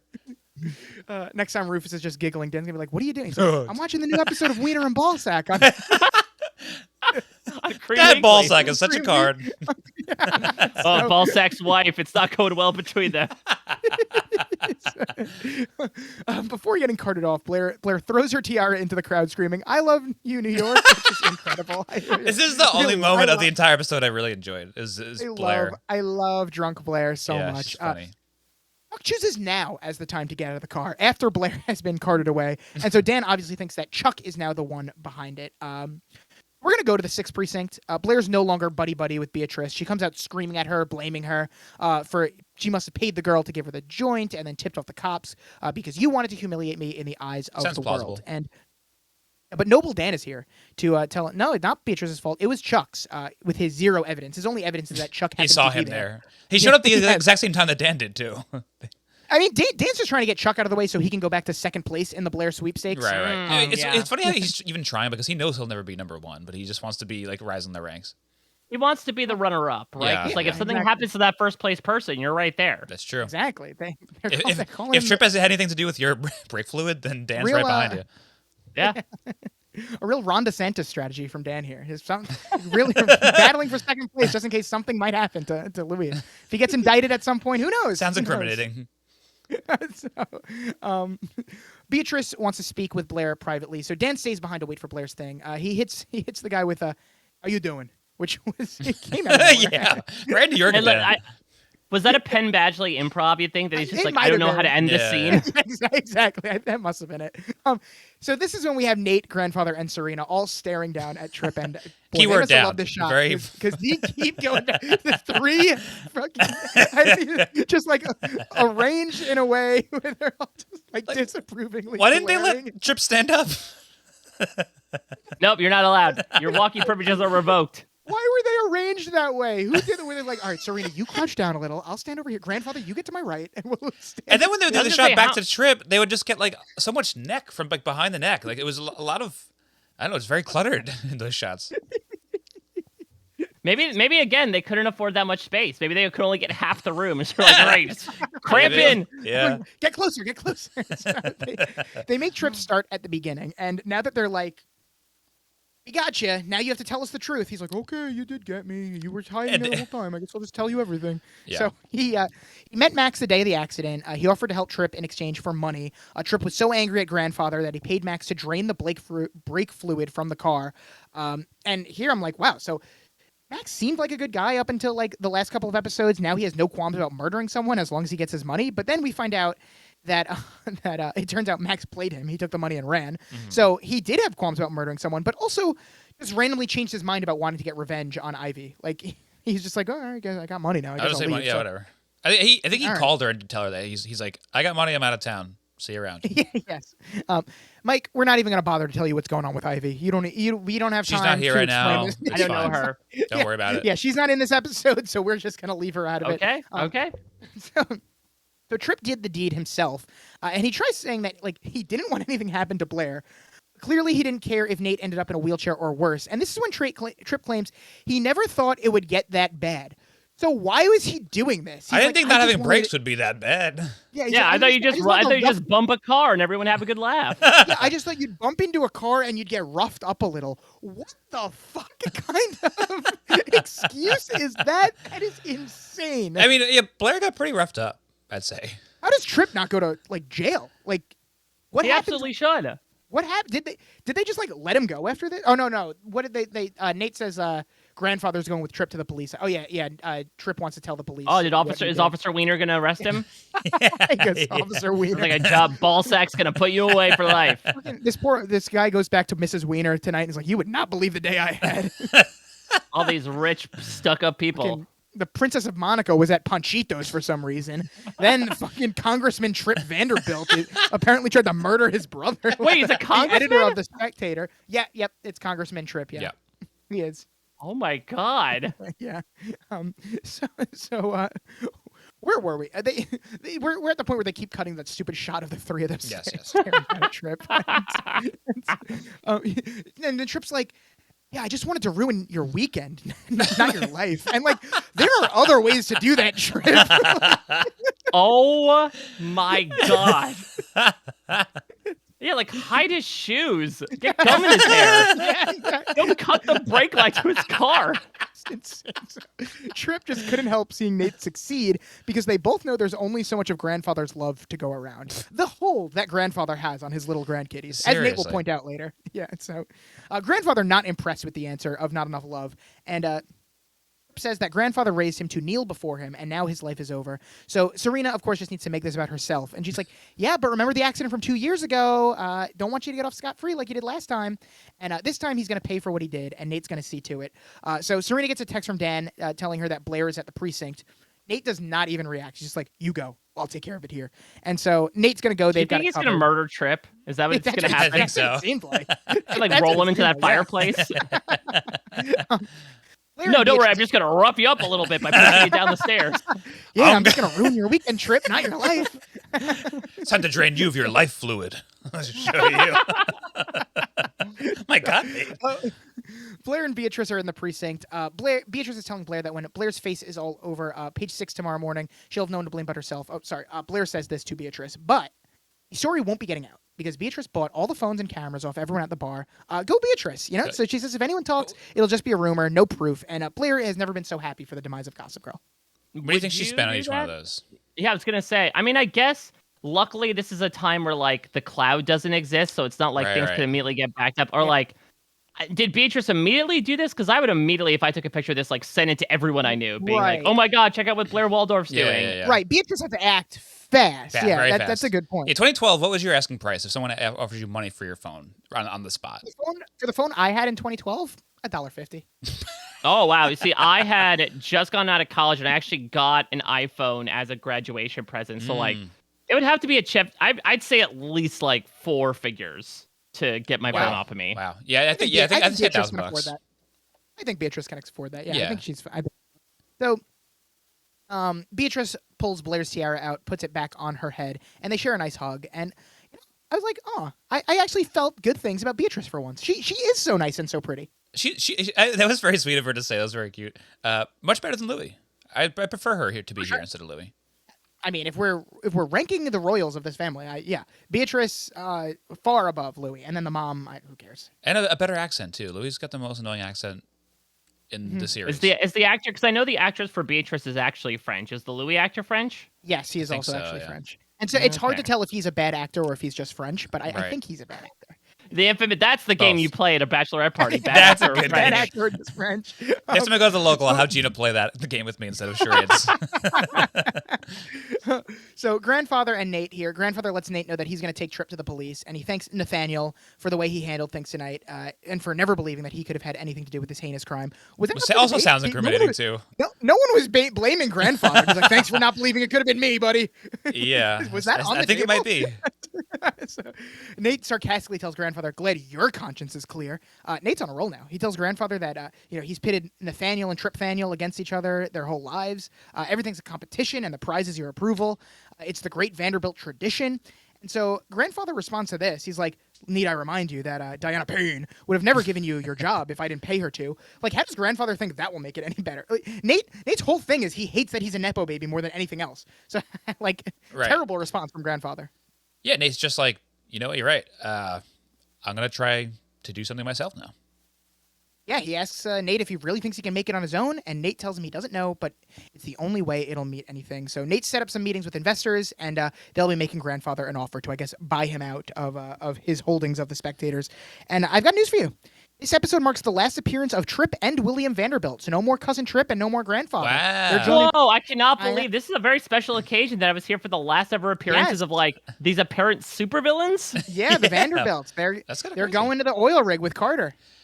So I guess is the question then that like Trip did go to jail, I guess, or I may have gotten have killed? to- Right, I have to guess that Trip. Like, I don't remember obviously, but I have to guess that Trip is going to jail, and William's grandfather's getting bought out, and is like, "Oh fuck my grandkids." Then I guess mean, I'll go. even if I guess I'll go to billionaire camp. So the Spectator gets bought out. Nate still got this job given to him, no matter what. Right, he's still a nepo baby. He Yeah, it can't doesn't shake matter. that claim. He's just got to embrace it, like Jack Quaid. Yeah, does. that's the thing. Like Nepo Exactly. Baby is more about a positional thing than like a I don't know, resources thing in my opinion. Like yes, you Right. can make a name for yourself now, but that still doesn't make up for the fact that you got into this position Right. in the first place because of the benefit you were afforded due to your family name. Exactly. Yeah, he's just gotta lean into it.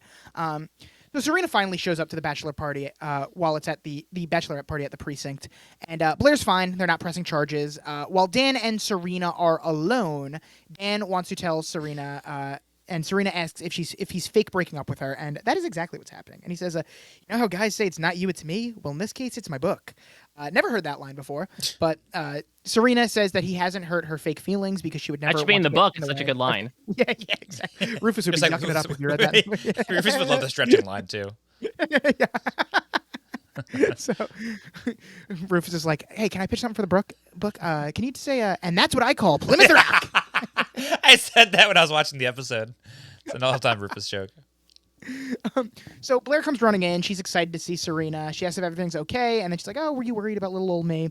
And Serena tells Blair she smells like a distillery, and Blair's like, "I had shots. They were fun. The first 10 anyway." Again, very cute episode for drunk Blair, but also 10 that means she had more than 10 shots, and she's not blacked out. She's not like these Upper East Siders can Yeah, drink. probably weighs 100 Yeah, pounds. what's her BAC at this point? Literally. It reminds me of one of the first times we ever got drunk in high school, and I famously told Ganesh to stop me at 10 shots, and then I ended up blacking out and throwing up everywhere. And the next day I was like, "Yeah, I don't know what happened. Like, I must have, like, I only had 10 shots." And Ganesh was like, "Oh, no, you had way more than 10 shots." I was like, "What do you mean?" And Sounds he's like like, Ganesh. "Well, yeah, because you came up to me and said, 'I'm at 9 shots right now. Make sure I don't take more than 10.' And you had a lot more than one more." I was like, "Well, then why did you stop me?" And he's So like, "Well, you- you look like so you you had didn't such a follow good the plan. time." Yeah, he's like, "You look like you Oh, had such a I good thought time. didn't I want to thought stop he you." had misinterpreted you to say, "Don't make me do 10 more." So you're like, "Okay, I'm waiting for you to get to 19." That would have been a better excuse. He was like, instead, he just didn't want to hurt my feelings, and it looked like I was having a good time. But so, me and Blair are the same. Is pretty much what I'm getting at here. Except she didn't throw up. Or So black out. yeah, that's true. I don't know. So We don't know Serena- what she did in that jail cell. That's true. Yeah, That's true. yeah. Serena apologizes for missing the excitement, but Blair had someone to watch over her, and she says how nice Beatrice is. I think Blair might be falling in love with Beatrice a little. Serena's old news now. Beatrice is the nice. I mean, pretty yeah. one. One of them was at the Bachelorette, and one of them wasn't. And one of them wasn't. Yeah. Speaking of Beatrice, she takes a phone call. Cavalia asks where Blair is, and if Beatrice can get her to Chuck's hotel. But Beatrice says the plan is finished. It's over, and so are we. She doesn't want to play these games to hurt people. She only wants Cavalia, but he's never going to leave the church for her, and they both know it, but she's the only one brave enough to say it out loud. And she hangs up on him. So again, go Beatrice. Go Beatrice. It's still funny that they want to just like get Blair drunk and then just like shove her into Chuck's room and like, well, they're gonna fornicate now. Well, this They have must to. happen. Just This is like not going to be. smush- This is not going to come back onto Chuck whatsoever of Right. taking advantage of a very drunk woman. Right. Yeah, They right. just want to like shove them both in a room, smush them together, a la like One dolls, shit-faced. and like send it to Louis and be like, "Look, they're kissing." And Right. Dan's reading S by S now. He's also on the phone with Serena, and she's telling him that Blair made it home safely. She just tucked her in, and Dan tells Serena he never thought he'd read something by Serena Vanderwoodson that would make him laugh out loud. And even more impressive, there's a lump in his throat.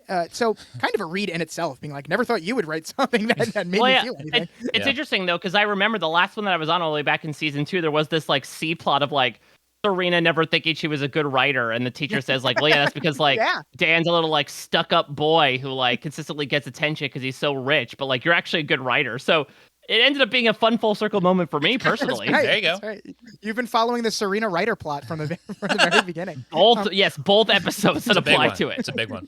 Also, what part of that stupid column is so goddamn funny that people are reading? I don't I know. need to know. I need to know. So Dan says it's surprisingly real for something that's supposedly fake, and it must mean a lot to Serena coming from writer Dan, the author of Inside. Mm-hmm. But Serena's like, well, it's not all fake, and Dan's like, well, yeah, we used to date, so there's history, and Serena's like trying to allude to something else, but Dan is just not picking up It's on. so Like, obvious. It seems like she's being. She's like, yeah, but also like kind of, and he's like, what? And she's like, I don't know, it's just me and you. And he's like, what? You can tell me. We're Serena and Dan. Come on, it must be true. I read it. And she's like, yeah, well, whatever. I have to go. Chuck is here for some reason. So Chuck shows up at the penthouse, and he tells Serena, I don't know what it is you think I did tonight, but all I care about is her. And Serena tells Chuck that Blair's asleep, and even if she wasn't, she wouldn't want to see Chuck anyway. And Chuck wants Serena to tell her that he came by, and he says, and that I'm not done. It's one thing I learned from Blair. You don't give up on the people you love. And I know he's problematic, but I did say go Chuck. This episode You is said stupid, it out loud. but the Hey, line, yeah, I was like, go Chuck. Well, except for like he spends 30 seconds there, if any, like don't give up on your love. But right now, I'm giving up. I'm pretty Goodbye. tired right now, though. Yeah. If there's one thing Blair taught me, it's to never give up on your love. Chuck, get out of here. All right, fine. All I'll right. go. All right. You got me. All right, but tell Blair that I'll be that back was first here. thing in the morning. I know that Sarah Gar was probably going wild at this scene. Yeah, I'm wondering if now we're gonna have another sequence where he is driven crazy and turns bad again because he's had this stretch of being good Chuck, and now him Well, not having Blair in his midst he's gonna be bad dude again. We'll I don't know. see. Serena has made Blair some French press. She shouts at her to rise and shine, jailbird. And Blair's hungover as fuck, so she doesn't want her to turn the lights on. The room is spinning. There are sheets of paper in front of Blair, and it seems that she has found Louis' wedding vows. She found them hidden in her desk last night. Now, we talked about how bad Nate is with the security of his computer. Why is Louis hiding his vows in Blair's desk? Yeah, like that's how you want them to be found. That seems suspicious right. to me. Yes. But we know that Dan wrote them. So Yes. did Dan like leave them as an intermediary for Louis to eventually find? Maybe. I don't. Dan put them there, or if Dan gave them to Louis and Louis put them there. I don't. Yeah, I'm not exactly sure what's going on here, but Serena feigns Why are they outrage, printed out but then already? I don't know. She sits down on the bed and asks how the vows were, and Blair's like, "It's like Louis peered into my soul. I know Louis loves me, but sometimes I wonder if he understands me. But reading this is exactly what I needed to go into our wedding, sure of my choice." So as they would want us to believe in this scene, it turns out that Louis knows Blair after all. Brendan, you've been following this story. Was this surprising to you? Did you think that something was up, or were you just like, oh, I guess maybe he does know Blair? Yeah, that's what I thought. There's no reason to believe otherwise at this point. And I think the reveal is even more annoying, maybe, because I really don't care about Dare anymore. The way the show is going at this moment, I want them to just be friends. Like I know you've been talking about this for a while, but like, can we like we don't need this third place player play anymore. I don't. It's not necessary. I want him to just end up with Serena already. It's fine. Not that they're the most interesting couple, but it seems like drop out of the race. It's too much. And needs to drop out of the race and endorse Chuck. He is stealing votes from the Chuck Bass party. Yeah, He's Dan a with- spoiler right now, yeah. Exactly. That's what Dan needs to do. So Blair allows Serena to be a little jealous. She can't wait for Serena to hear the vows on Saturday is when the wedding is, this Saturday. So I would be shocked if they, a la How I Met Your Mother, was able to drag this whole season out over the course of one weekend. It's happened before. Yeah. So she also tells Serena she doesn't have to keep up the charade with Humphrey for her any longer because she and Louis are in a good place now. Not what Serena wants to hear. And Serena's like, okay, yeah, sure, I'll go take the column down right now because it's going to help Dan. I guess she can just like take the column down after it's already been posted. I don't know. Well, we know that Nate's computer is open wide, so go ahead. Right. So we get a Gossip Girl voiceover. She's back. Miss me, Upper East Siders? Have you been asking yourselves if you're better off now than you were 2 months ago? So now Gossip Girl's only been gone for 2 months. I thought last week they had said 3 months. I can't keep track of the timeline. I don't think the writers give a shit about continuity at this point. But so, Cavalia and Beatrice are walking outside the church, and Cavalia is telling Beatrice what a huge mistake she's making because he still has her mother's ear. Did you think he meant literally, Brendan? What a twist that would be if he just had had the ear in his gory mouth. I mean, these people are becoming more and more decrepit as the episode goes along. So when I was moving the other day, I found the little medicine jar that I keep my toenails in. Ear? When they've fallen off. Ew. I have 2 toenails. God, what? 2 big toenails. Maybe I'll make that another Patreon What tier. the fuck? I've lost 2 big toenails and I kept them, and I'm going to sell them. For what reason? You're going to plant a toenail tree? Yes. You figured it out. You can't just say this like it's a normal thing. It's not normal. I didn't present it as normal information. It's just, it is. Well, you true. said it nonchalantly. Well, it came up organically. Okay, I'm not even going to follow up with anything. I don't think the toenails came off organically, though. No, it came up from basketball games. Of course. So, Cavalia threatens that Beatrice's mother would have no trouble believing that she was still trying to ruin her brother's wedding. So when he told her mother that she might benefit from some missionary work in South Africa, she agreed. And I was like, what the fuck? So Beatrice threatens to tell her mother that they slept together and he'll be defrocked. But Cavalia basically says, it's your word against mine, and your mom's going to believe the priest. So shitty mom alert there to not believe her own daughter. Blistering statement about our views on Catholicism, right? Of like, believe the priest above the people who the Catholicism's affecting. Mm-hmm. Exactly. So Beatrice says he can't get rid of her, or he can get rid of her, but she still won't be able to stop the wedding. Damn, Beatrice, all for the cause all of a sudden. She's now a chair shipper like the rest of us. Or not, the opposite. She's a lair shipper. She's the only lair shipper. So that's true. Cavalia says that's why he's gotten someone better to help him in his cause. And Beatrice gets a call from her mother, and Cavalia wishes her bon voyage. So fuck this guy. And Brendan, a whole slew of finales here. So this episode marks the last appearance of Beatrice Grimaldi as well. Wow. I was about to ask. It feels like they literally just wrote her off the show by being like, you're going to Africa, and spoiler alert, I'm assuming this Louis thing doesn't work out, just a hunch. There's no excuse to bring her back. Yeah, timing-wise, it makes a lot of sense that she hasn't been here in a little while, and like all of a sudden here she is. Goodbye. Well, Carter getting a lot of help this week on the oil rig. He's going to be so thrilled. He is. Job got a lot easier. So, yeah. So Dan also gets another call. It's from Serena, and she has to meet for lunch. Dan's like, I'm kind of writing my book right now, so what's going on? And Serena claims that she talked to Blair this morning, and she actually wants them to stay together until the wedding, just so Louis doesn't expect anything.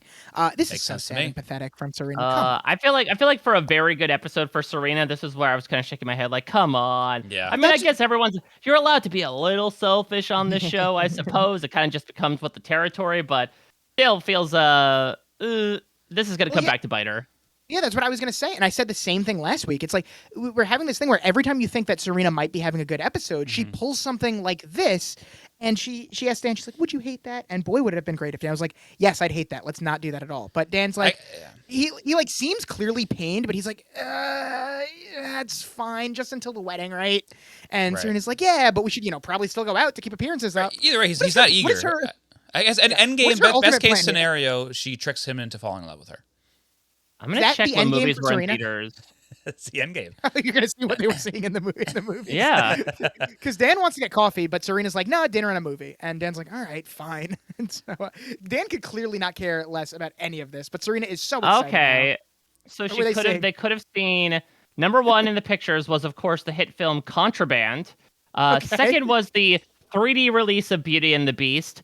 I imagine what they went to go see was probably Mission Impossible Ghost Protocol. Though they could have also, if they were really into the gospel phase, could have gone to see Joyful Noise as well. Or they're really big RDJ fans, Sherlock Holmes, A Game of Shadows. Oh, I mean, with all that, Oh, you know, wait a sleuthing around minute. they've been doing. Number 10 in the box office, We Bought a Zoo. They went to go see We Bought a Zoo. 100%. Easily, yeah. Yep. Yeah. I remember. Yeah, I was reading Gossip Girl at the time, and I did remember seeing Spotted S and Lonely Boy. But we bought it. I can't think of a quippy thing to say off the spot, but Would have been impressed. you can just imagine. You can figure it out. Speaking of Gossip Girl, we get some more voiceover work from her. Trapped under the weight of a false accusation, I've done a lot of thinking about the kind of girl I want to be from now on. I'd like to be the kind who does what she says she's going to do. During this kind of voiceover here, Dan gets a delivery. He opens it, and it's a copy of The Stranger by Albert Camus. But it also has a little note from Louis reading, "Thank you for writing my vows. It'll be our secret, Louis." And oh man, this love quadrangle just keeps on quadrangling. Yeah, because it's okay that he's not interested in Serena, but this reveal that he still loves Blair, I'm like, oh my god.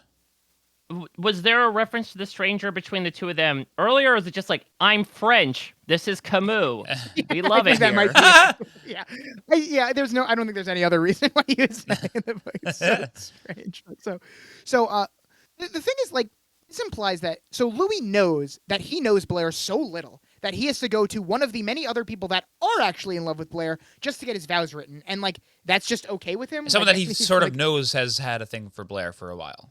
Right, and he's like, I'm just gonna have someone else write my vows. That's fine though. I'll still marry Blair. Also, no better way to keep a secret than to leave it the secret in writing.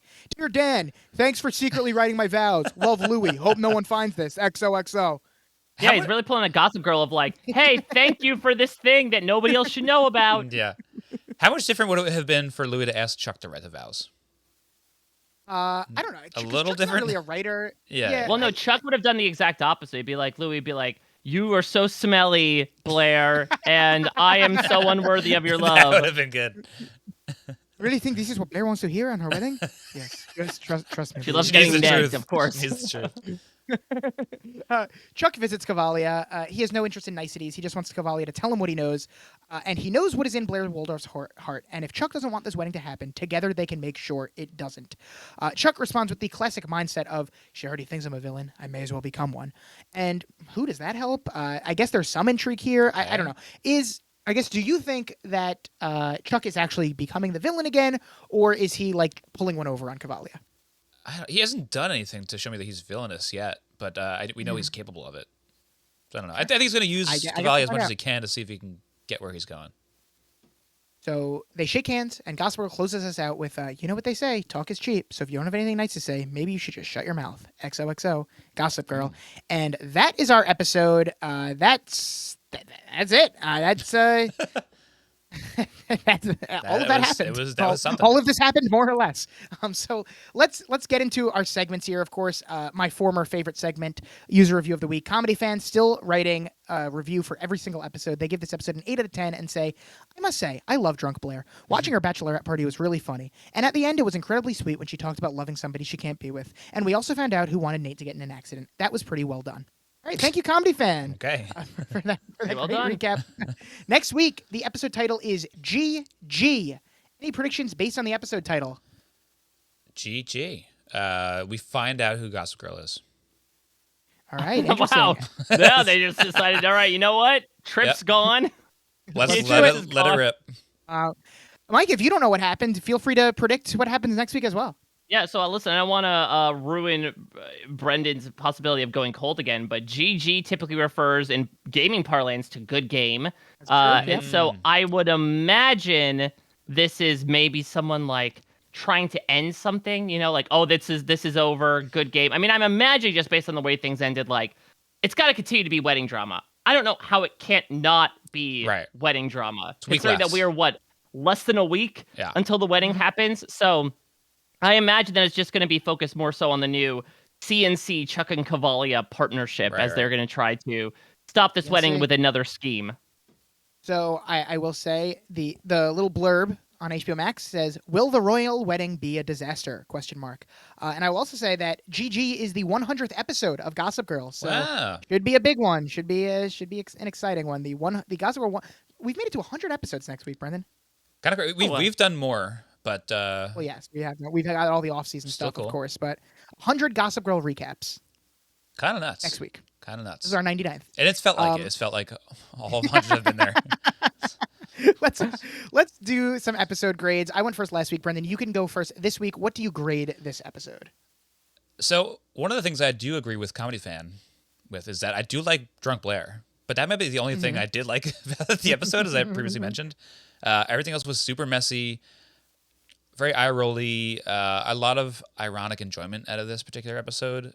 But like the first half was just so boring, and then when it gets crazy, it's a little too convoluted and unnecessary. And a lot of characters I don't care about were in this episode. I want to give this one a D+. D+. All right, a pretty piss poor grade. Mike, you want to go next? What do you grade this episode? A+, baby.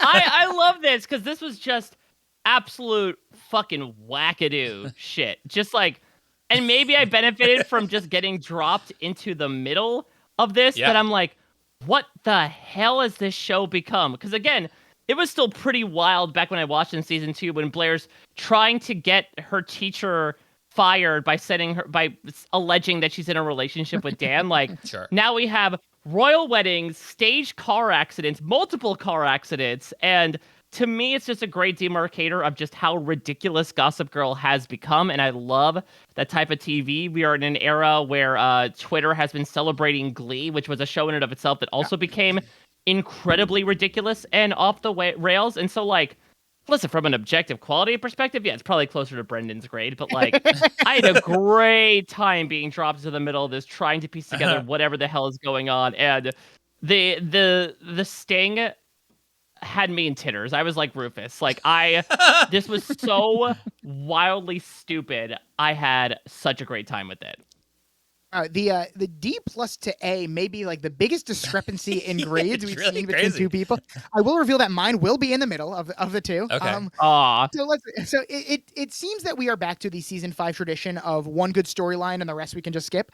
Blair getting drunk is fun. I agree with everyone. I agree with Comedy Fan. I agree with the panel. I love a bachelorette party. I love seeing Blair have a good time. I love the redemption of Beatrice. All of that is great. And so is hearing Blair confirm her feelings like on the various men in her life. I enjoyed the games and the dancing and the going to jail and the Officer Wiener of it all. Everything that the plot included. And then there was everything else. I don't care about Dan's book. I don't care about Serena's stupid column, and I certainly don't care about their pointless fake relationship. What are we doing here? It's nice that we got a resolution on the Nate attempted murder subplot, but I just wish it made sense. The whole gotcha sting operation on Tripp didn't make sense, and neither does Tripp's claim that he just wanted to bang Nate up a little so he drained his brake I love fluid. that. Oh, it's so good. These writers are clearly lost. Gossip Girl coming back is fun, and the Kristen Bell voiceover is needed, so I'm glad that she is back.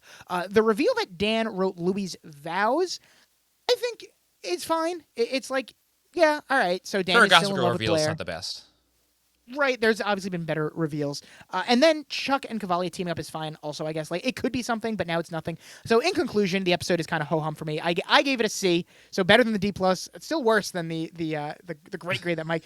when we go over the overall ratings of the episode, I'm you're going excited to be for doing this a one. lot This of work is very funny. pulling this episode from the bottom. Yeah, baby.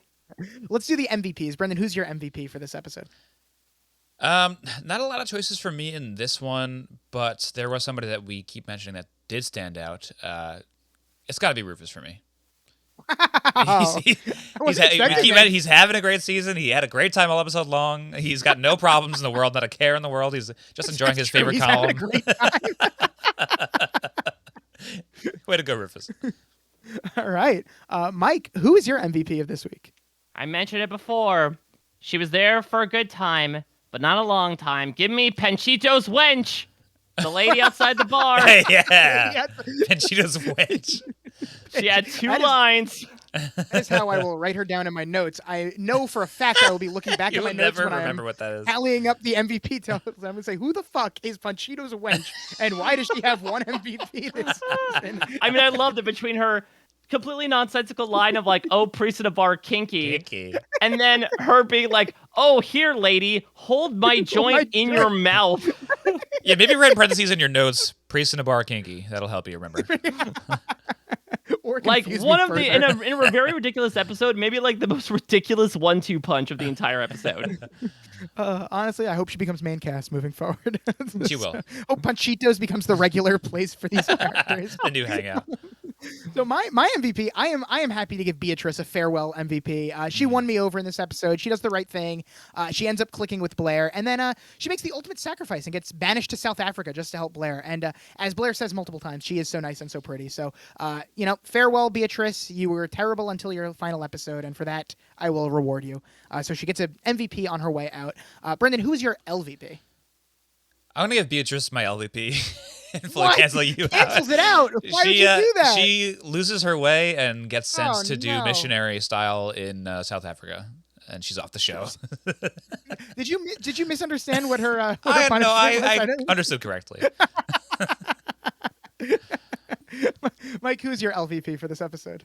Oh, it's Chuck. Chuck is the LVP of the series, in my opinion. I've watched 2 episodes, and in my opinion, Chuck's the LVP. Worst human being to ever exist on this series. Should fall in a pothole and never make his way out again. Oh my Starve to goodness. death. Chuck The really man is. is just, he's a creep and a half, but he's also terrible at being a creep. This is a bad episode for this man. I like to see Chuck Yeah, starving in yeah. a pothole for the rest of the series. Chuck's been very polarizing these last. Yeah, it people really either has. coming on and loving Chuck or despising Chuck. For me, much like I gave Beatrice a farewell MVP, I am just as happy to give Trip a farewell LVP. As attractive as he was already deemed as one of the most terrible characters on the show. And then he comes back this season and tries to murder his cousin and pin the blame on his wife, all because his grandfather loves his cousin more than him, and he didn't get to go to billionaire summer camp with him. So he's a loser and an LVP. Good riddance to Trip. Yeah. And that does it for our segments, except, of course, for everyone's favorite segment, Lonely Boys Theater. And we will be doing that great scene at the end Great where scene. Serena and Dan are talking on the phone, and then Chuck comes in. Brendan, I know you love Serena and Chuck. Do you have a preference of which one you would like to portray in this scene? I don't, as long as Mike doesn't have one. If he doesn't want to be I Chuck, mean, I'll be listen, Chuck, but I'd love to be Chuck. there we go. I thought Considering I Mike's gonna just be dumped Chuck. upon Go for him, it. let me embody him so I can Yes, understand the yes, yes. experience. All right, so Brendan, you'll be Serena then, and I'll be Dan. sounds good. All right, does everyone have their script in front of them? Yes, Yes, I have the sides. All right, so whenever we're ready, Serena, take it away. Hey, Hey. I wanted you to know Blair made it home safely. I just tucked her in, and she's out like a light. No surprise there. I never thought I'd see the day when Blair Waldorf ate a tequila worm. Yeah, I never thought I'd read something written by Serena Vanderwoodson that made me laugh out loud. And even more impressive, and there were no witnesses, so I'll deny it if asked publicly, but there may have been a lump in my throat. And again, never would have expected that something by Serena Vanderwoodson could make me feel anything, because I have seen your writing, and it is bad. Really? A lump? You should go to the Don't- doctor. Good one. Yeah, I understand why Rufus was laughing so hard when reading that. You should put that in the next edition. Don't gloat. But seriously, I mean, it's surprisingly real for something supposedly fake. Well, and I'm curling my hair with my finger.